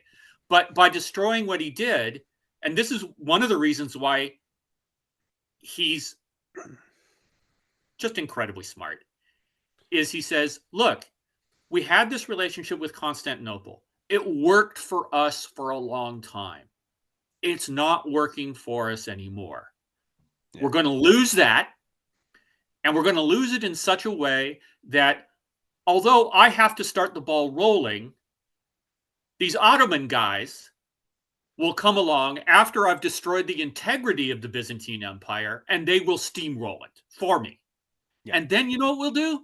We'll start making deals with the Ottomans. And again, as Tom mentioned, they do come back, but they never come back in such a way they can hurt Venice. And it's because Dandolo basically just goes, I'm going to wreck every single thing and make it impossible for you to do so. It is a well and true, it is as close to a textbook perfect conquest as you can get. Like Genghis Khan is somewhere just windmilling in his grave because he's that happy about how it goes. Like he's like, this guy. It's also important to remember Venice is a commercial empire. They don't want to keep all the land. That's not what they're after. They want the strategic, like the British Empire. They want the strategic choke points. Now they may end up with more than they really want, but they're going to get, trading points. They're going to get naval choke points. That's what they want. They want to control the sinews of this entire area. That's a really good point, because I mean, why raise the costs by managing and maintaining the land? Because that just eats into the bottom line.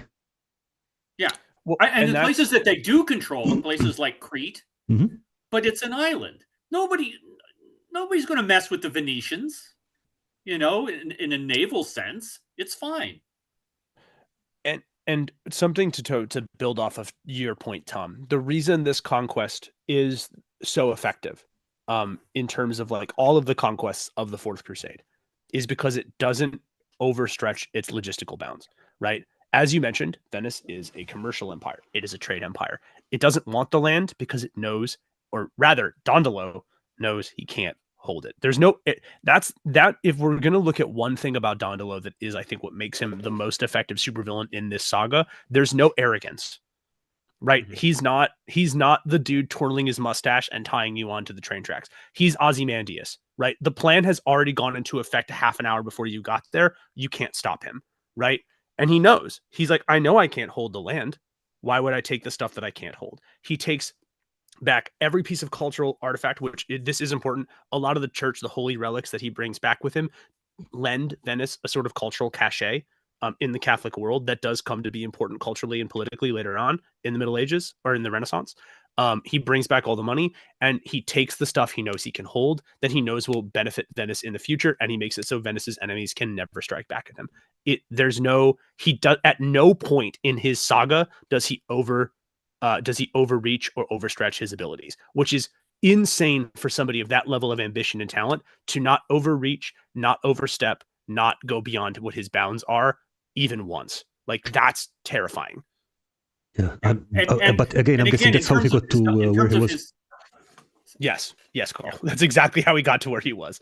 90 years of knowing when to stop, which is like 90 years of restraint. That is for a regular person, 90 years of restraint is crazy work. For somebody in his position of influence and power, 90 years of restraint is superhuman. Well, and think about it. I mean, he knows better than we do how the arcane levels of the Venetian government worked. To a certain degree, he could not put himself in this position until he became elderly.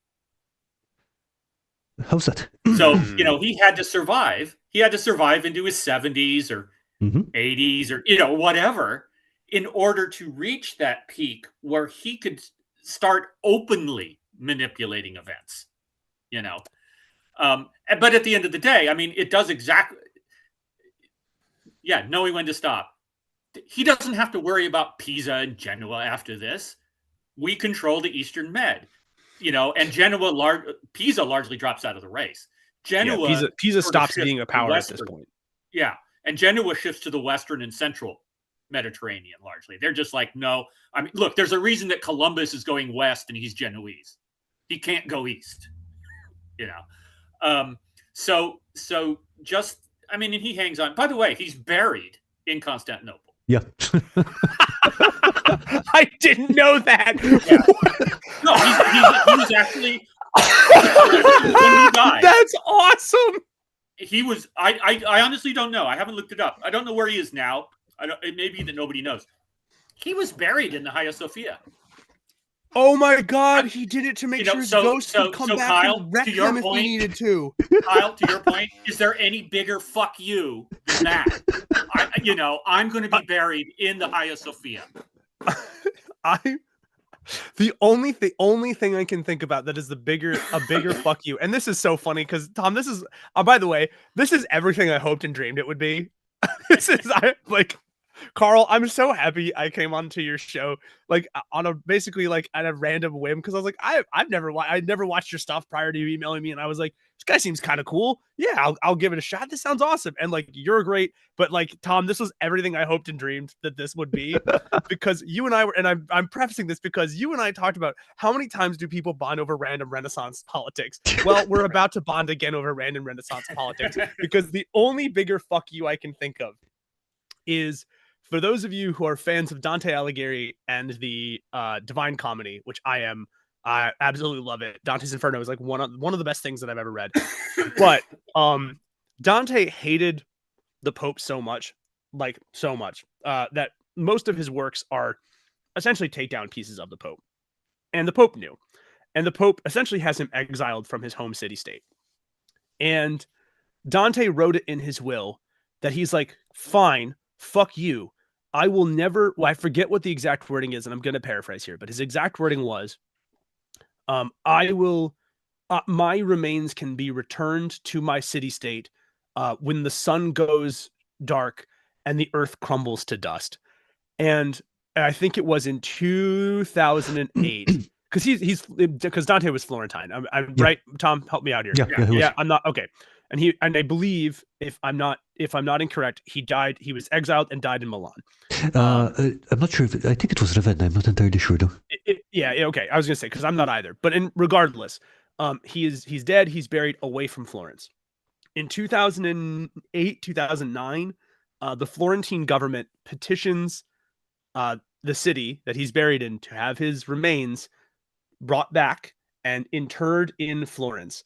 And the response to the Florentine government was literally just the quote from Dante's will that just said, fuck you, my bones will be returned to my home when the sun goes dark and the earth crumbles into dust. So the fact that Dante's still just doing this to everybody hundreds of years after his death is one of my favorite historical fuck yous. I love that so much. So here's another great Dandolo one. So as I said, there were four emperors at one point, right? So Isaac was elderly and hadn't been treated well in prison. So he dies. Alexius, they all die, right? But Dandolo held a particular enmity for Murzuphlis, who he regarded, strangely enough, as like a usurper. You know, like, I don't know. But anyway, he had Murzuphlis brought before him. And again, remember, this is Dandolo, not the leaders of the Crusade. So this says something again. So Murzuphlis was, at least in some sense, the emperor of the Byzantine Empire.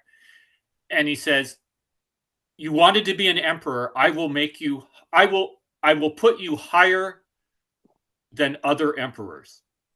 So he had, you see where this one's heading. I know. I already know where it's going. I already know where it's going. So he has Murzuphlis taken to the column of Theodosius.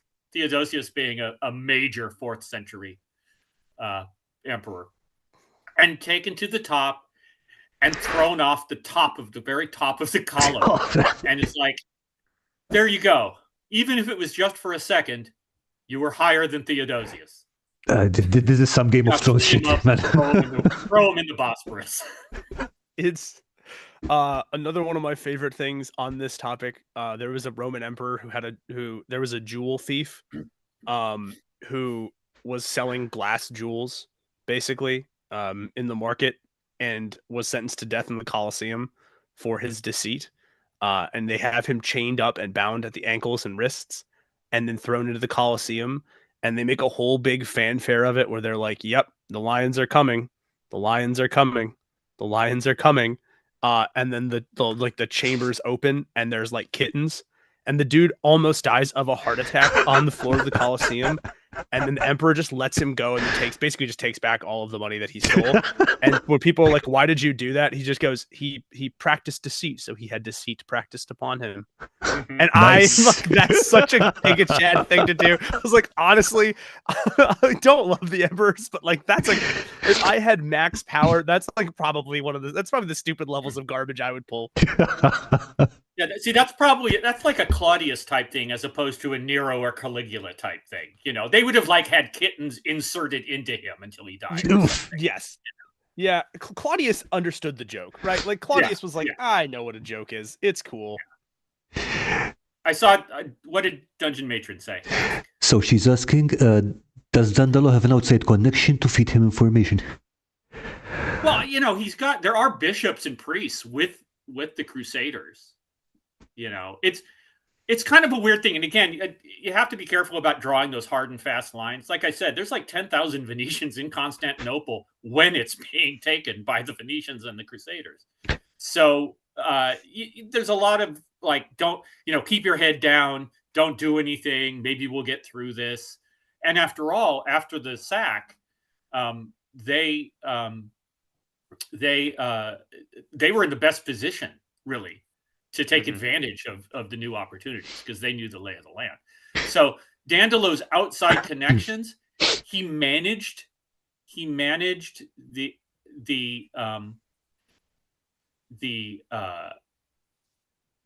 sort of the information flow, especially to the Pope. So at one point, and we didn't touch on this, so I'm just going to mention it briefly. But at one point, as a tune-up for Constantinople, Dandalo has the crusading army take a city called Zara. Yes, Zara is we didn't talk about Zara. Oh no, man, we didn't talk about Zara. So this is his tune-up. I'm so sorry. I failed you all, friends. He basically forces. It's like, well, what he tells the Crusaders is, it's too late to go all the way to the Holy Land or anywhere. So let's just go down the coast a little bit. And I want you to do this for me. I want you to take Zara because they're a pain in the ass. And which Zara was to be part of the repayment, yeah? Yes. Again, they still owe him like thousands and thousands of marks.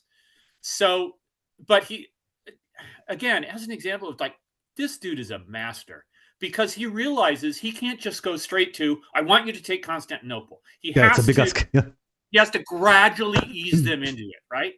So what he does is he tells them, hey, there's a city named Zara. It's subject to us, but they've been playing around and they asked the king of Hungary if he would be their sovereign. And this must be punished. It's not, that's all it is. It's they've rebelled against their feudal masters, right? and most of them, of course, are, at least the leaders, are people like Boniface or Baldwin. Like, this is the worst thing that could happen, is to have your feudal subjects rebel against you.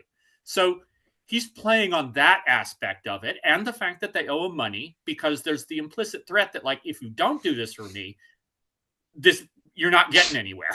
Okay. So he talks them into going and taking Zara. Now, Zara is a Catholic. It's not just Christian like Constantinople. It's Catholic. Okay. So if he can get them over this hump, his grip on them is even stronger. Shit. Okay. And the Pope is like waving his arms and going, no, you can't do that. I'm going to excommunicate you if you do that and all that.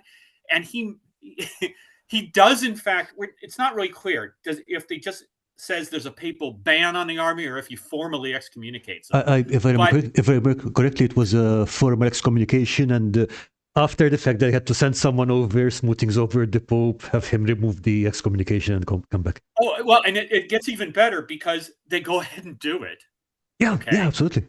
And so they are formally excommunicated, but then they send an emissary to the Pope and say, how can we get the excommunication lifted? And he says, here's a process by which you can get this lifted. But see, the funny thing about this is Innocent hates the Venetians too, because he does hate them. Yeah. I mean, and I don't know why. Like, that's the one thing well, they were they didn't do things when he told them to do things. Right. You know, for somebody like Innocent, that's a big deal.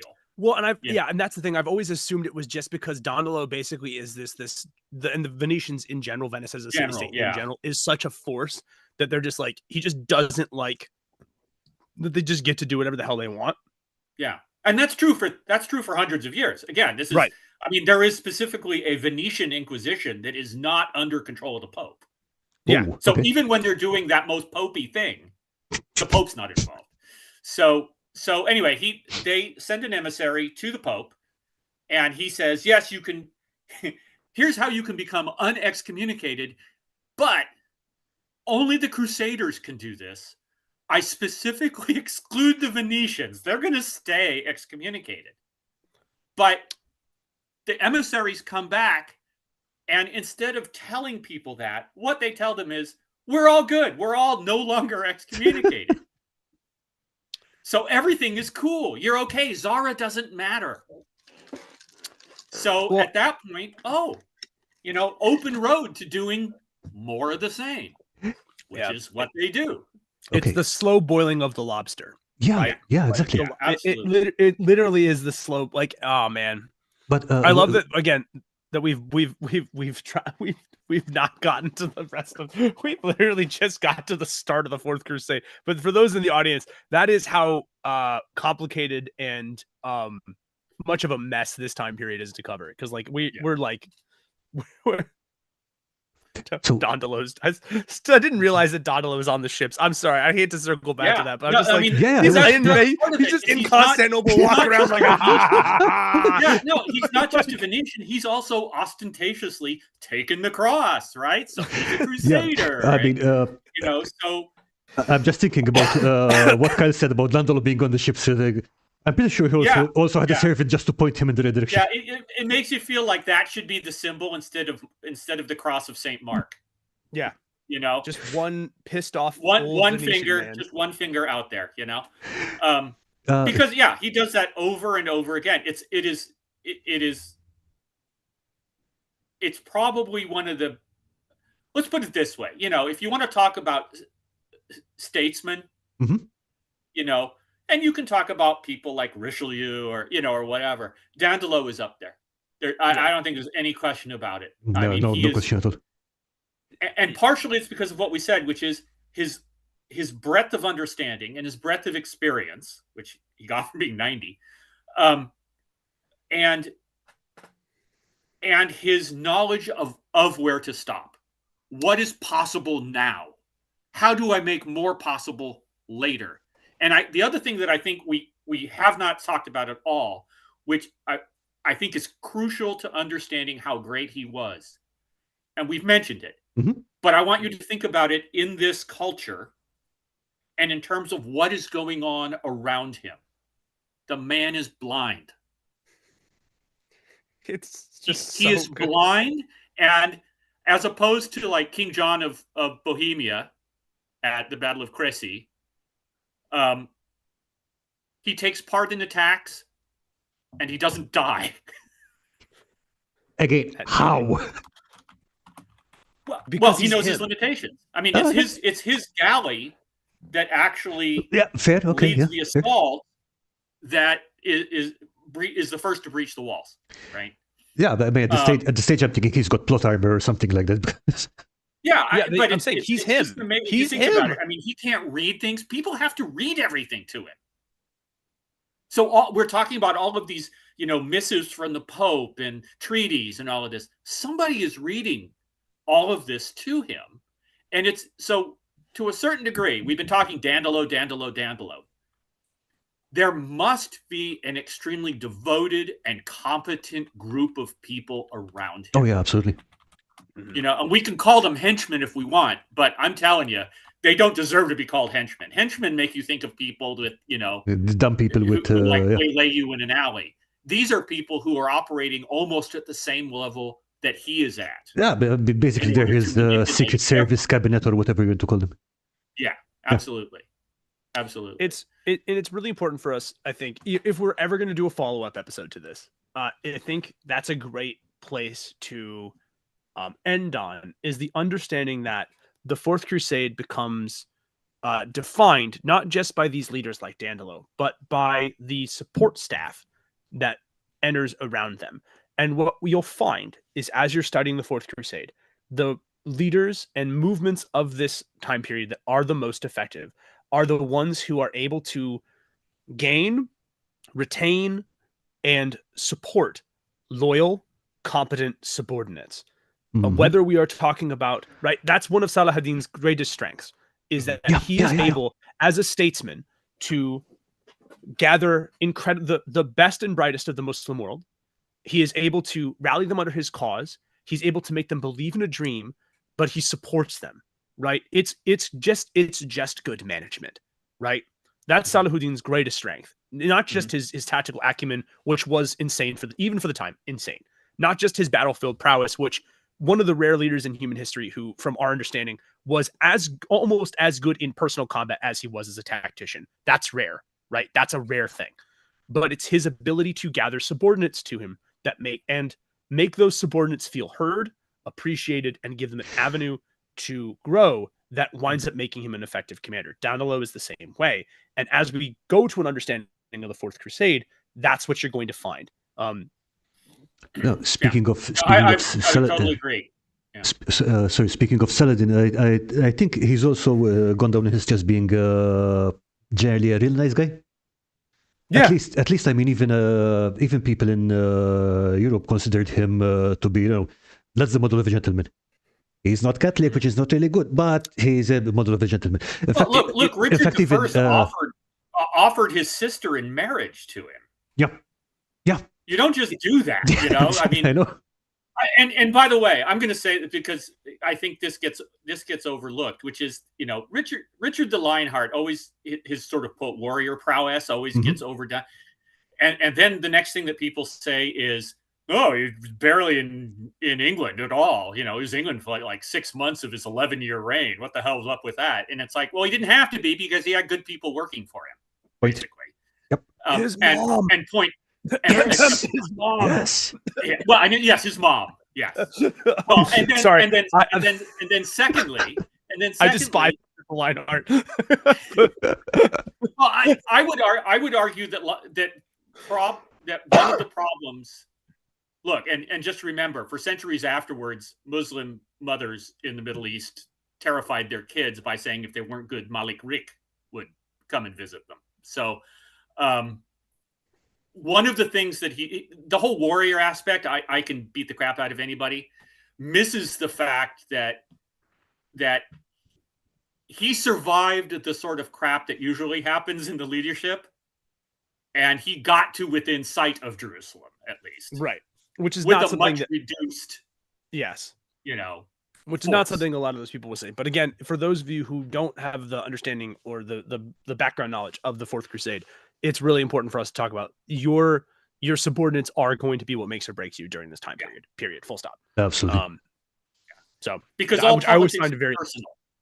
All politics is personal, and that's both like you and the Austrian Archduke, and it's also you and your immediate vassal. It's all personal. So if you piss them off or give them a reasonable excuse for, hating you, that's not a good thing. That directly affects you as well as them. Yeah. And then just one final thing for us to I know we're approaching 3, and I want to, Karl, are we looking at people's cool stuff, what they painted, what they sculpted today? Not today. No, not today. Okay, all right. So, all right. Then I wasn't sure if I was like, I needed to like give us at least a good stopping point. But again, I would love to do a follow-up episode if that is something the audience wants, because I think this is I get to bro out with Tom and Karl, which it's just great. This was worth the price of admission just in general. But a good thing for us to understand is, as you're going into the Fourth Crusades, as you're trying to come to an understanding of it, as you're reading primary sources, anecdotal accounts, secondary sources, right, is that this is an era, as we've mentioned, that is defined by personal personal prowess and charisma, Mhm. and political upheaval and chaos. Those are the two pillars of the Fourth Crusade.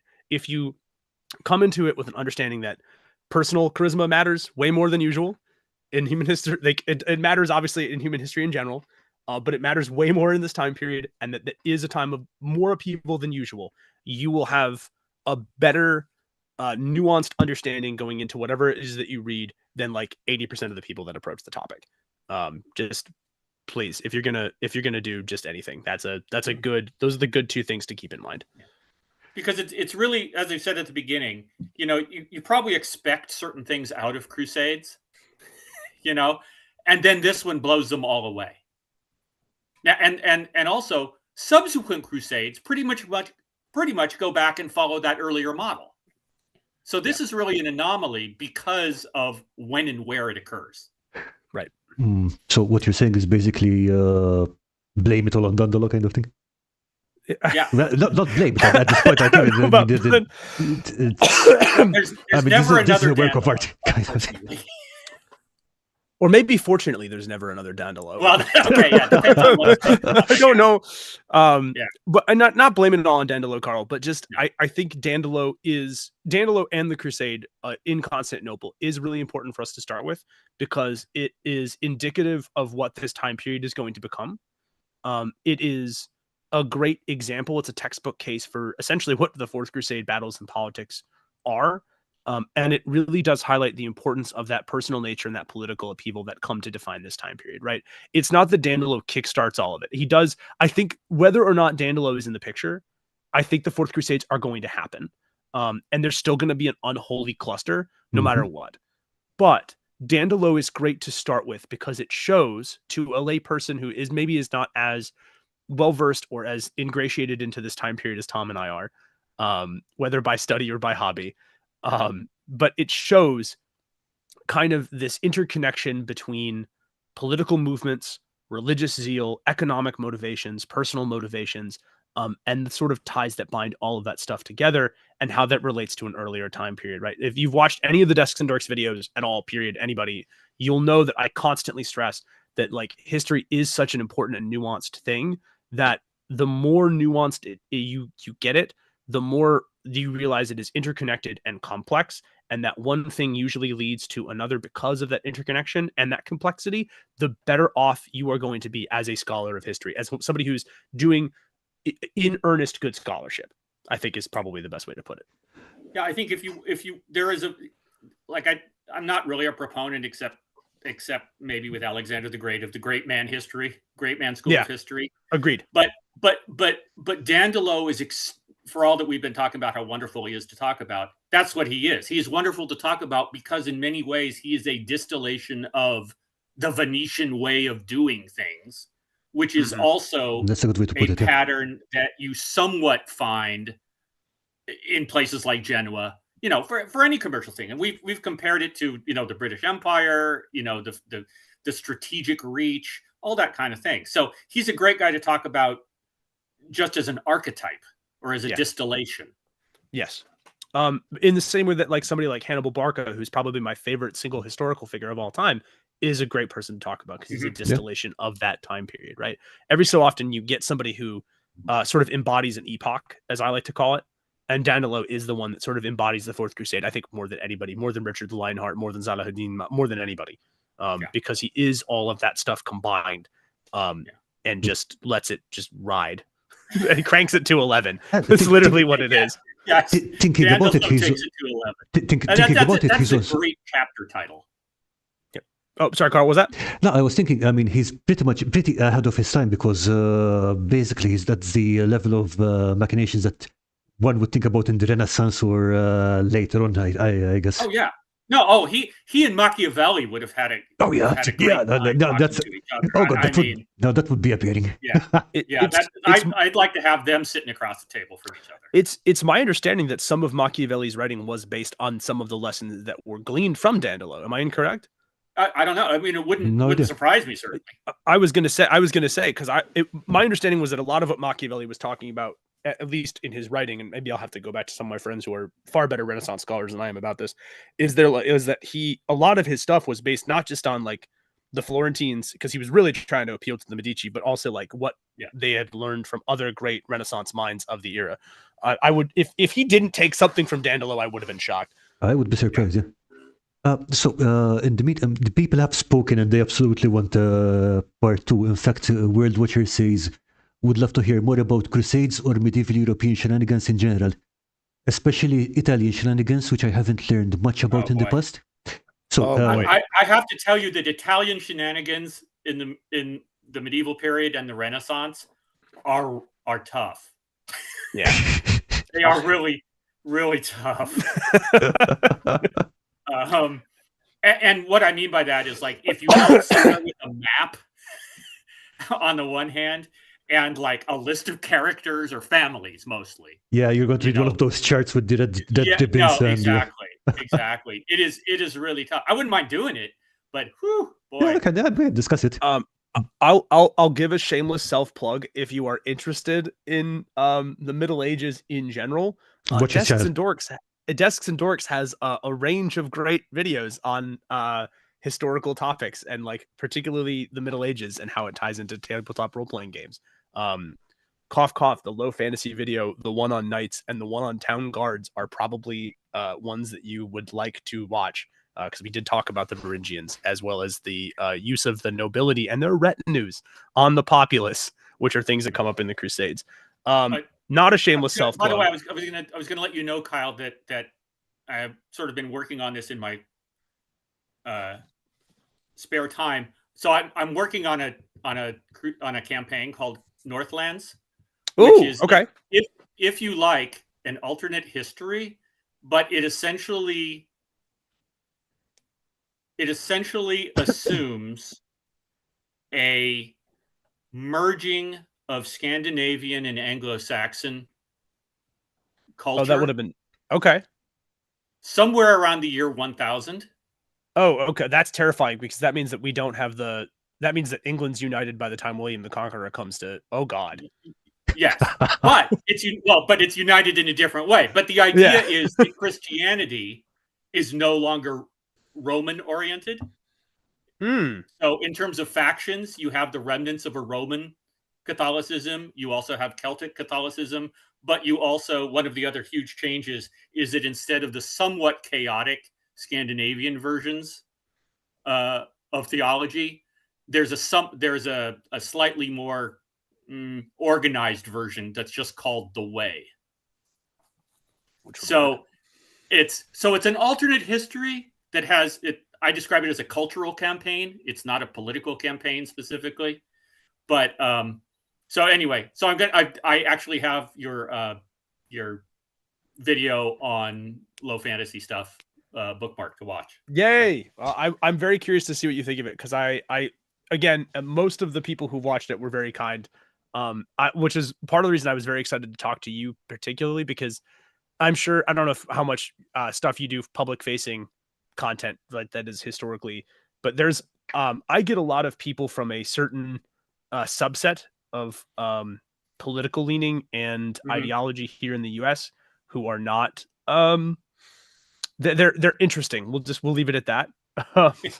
So like the reason that I wanted to talk about the Fourth Crusade so much is I got a comment on one of our videos basically telling me I'm an idiot, because obviously the Crusades are religious, and the comment specifically was comparing the Crusades to Mars, to people exploring Mars. What? Right. And so every so often somebody who says something really dumb that makes me think something that opens my eyes in a way that I think is really unique. So the guy was like, this is stupid. This is like saying that everybody who goes to Mars is doing it for economic reasons now. And this dude has like a Tesla Cybertruck as like his profile picture or whatever. And I was like, and my comment to him was, and I thought about it, I was like, oh my God, this is a fundamental misunderstanding of how political and cultural forces work. And my response, because that's what made me realize, oh my God, he's kind of right. An individual going to Mars is probably not going for economic reasons. They're going because they want to push exploration forward. They see themselves as the next step in human exploration into the stars. They see themselves as doing something good for humanity. But the forces at play, the big industry, the capitalists who are running these businesses, the companies that have a vested interest in space travel are not doing it for those reasons. They're doing it because they. And I was like, oh my God, this is a fun, and that's what made me think, wow, that's what opened my eyes to that idea of an individual in the Crusades can be doing this for religious reasons. The Crusades themselves are not a religious conflict because the people who have the organizing force to do so are not doing it for those things. And that's really what made me excited to do this video. Was one of the dumbest things I've ever read, because I was like, oh my God, you've missed the point so badly. You've circled back around to getting the point. Like, that's awesome. I'm like, good for you, Tesla Cybertruck, man. You're doing great, bud. Well, I have to say that one of the best things about the Crusades, as people say, well, it was for religious reasons, is like, no, you don't understand. The primary thing that you get out of going on the crusade is forgiveness of your sins. In other words, if you've been a bad boy, this is your get out of jail free card. And you may die doing it. But on the other hand, religiously, you believe it's important to have your sins forgiven. Sure. But you're not going and doing this in a religious sense. You're going and just doing it. And again, that works for an individual, right? But those kings are like, I have an arm. Like, again, the First Crusade I find so fascinating because, oh my God, I have an army of heavily armed convicts, all of which not only want to do this for the saving of their immortal souls, whether they believe that or not, but also have a vested interest in doing so because the plunder is so good. Like, that's why the First Crusade's so effective. It's like, dude, yeah, of course, we got all the best trained killers in Europe. We put them under some actually legitimately great tactical minds, and then we gave them a reason economically and like spiritually to go fight to the death. Yeah, crushed. Now let me ask you a question. If you saw that in a fantasy book, would you think that was plausible? I'm sorry, what was that? I said, if you read that in a fantasy book, would you think that was plausible? Yes, absolutely. Yes. Yeah. Because and that's the thing is, like, as a student of actual human history, like, you realize people are just fucking weird, man. Yeah. We're so weird. Dude, Pokemon would have been so big in the Middle Ages. They would have loved that shit. Are you kidding me? They would have loved that. They're drawing the weird snails and like rabbits with maces in their illuminated manuscripts. Dude, the Benedictine monks would have crushed Pokemon. They would have loved that. Oh my God. Yeah, absolutely. Can you imagine? Can you imagine anime by Hieronymus Bosch? Oh yes. God. Oh my God. Yes.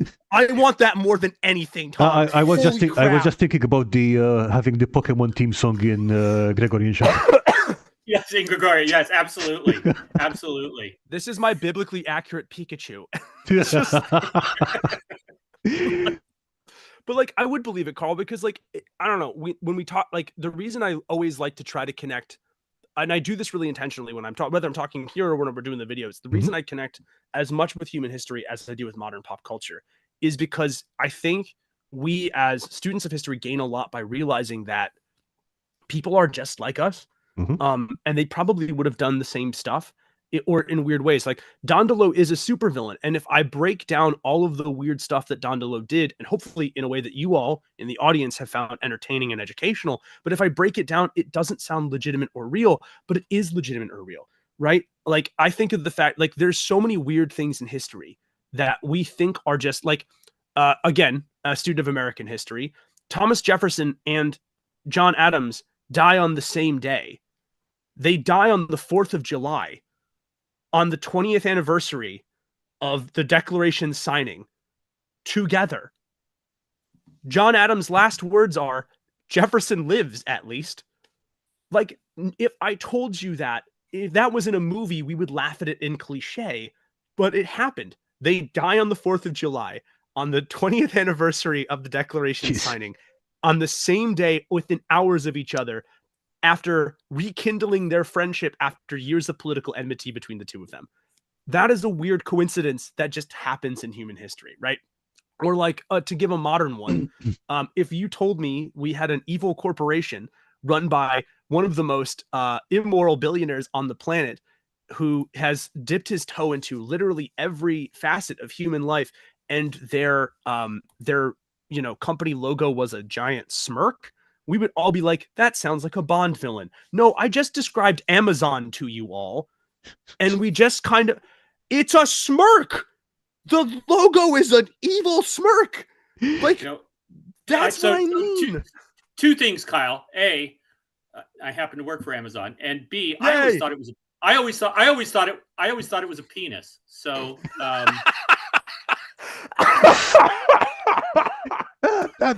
it works both ways. It works both ways.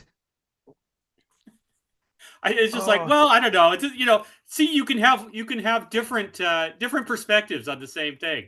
Well, and honestly, by the way, I also want to point out that James Monroe also died on the 4th of July. Right. Like, just, I mean, I don't know. You can't It's script weird it, stuff. right?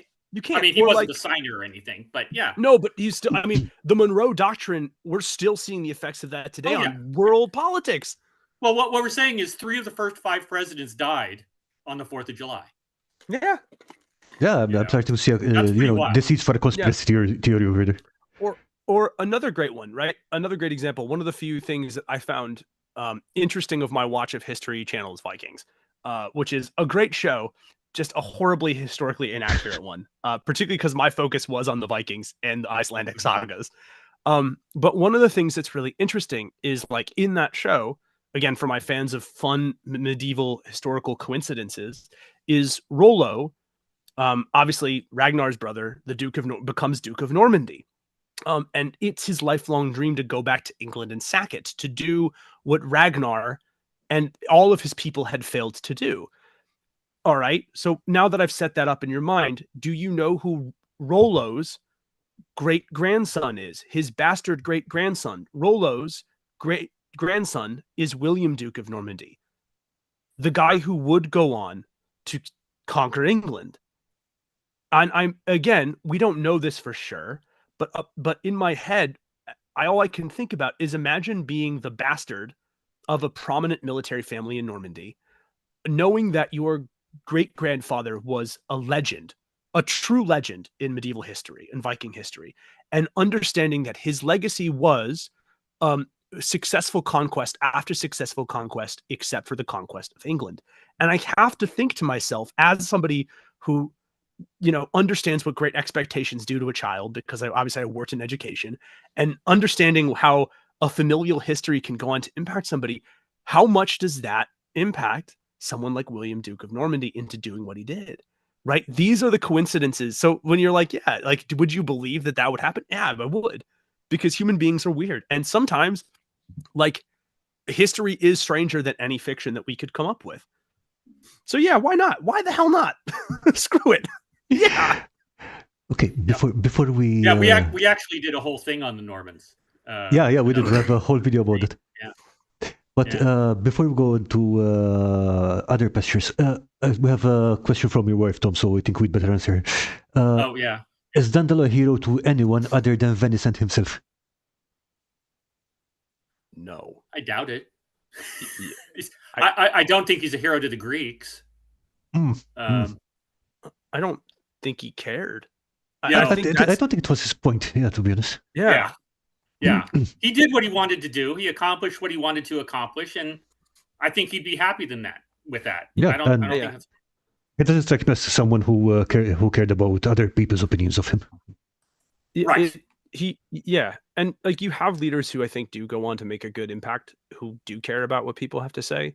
But not only do I think Dandolo didn't give a shit, I honestly think it would probably actively make him happy to know that he is the nightmare of every one of his enemies that has come before him. Like, if there is a hell and Dandolo is there, I think he's smiling. I think that's the level of spite that he was at. I think he's just like, I don't give a shit. Fuck him.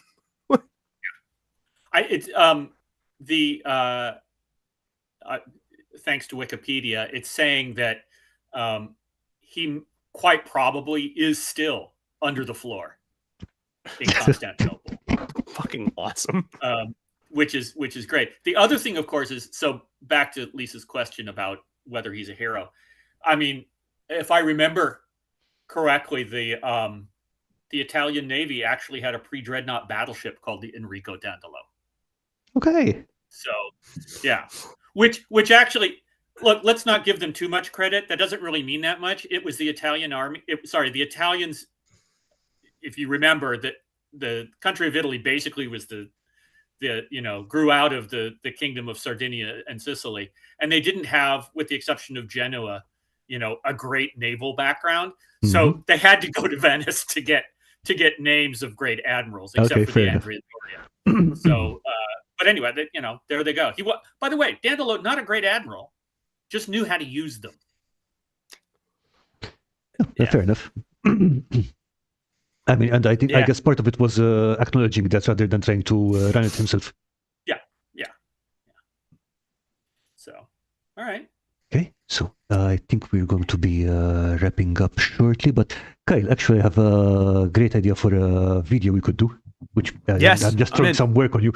How would you fit someone like Dandolo into a tabletop RPG? I'm so happy you brought this up, because one of the things that I would like to do, I am right now in the process of again, another shameless self-plug. I'm trying to get better at those. I'm in the process right now of finishing edits on a video on the Bronze Age and how the Bronze Age works as a TTRPG setting. That will be out tomorrow, 12 p.m. EST on Desks and Dorks. If you want Bronze Age stuff, I'm like 45 minutes deep into this bitch. Nice. And it's going to be great. I'm really, really excited. But after that is done, and we're talking about stuff, we're going to be doing a lot more historical content on the channel this year. I've kind of cleared and made room in my schedule to make sure that all of that happens.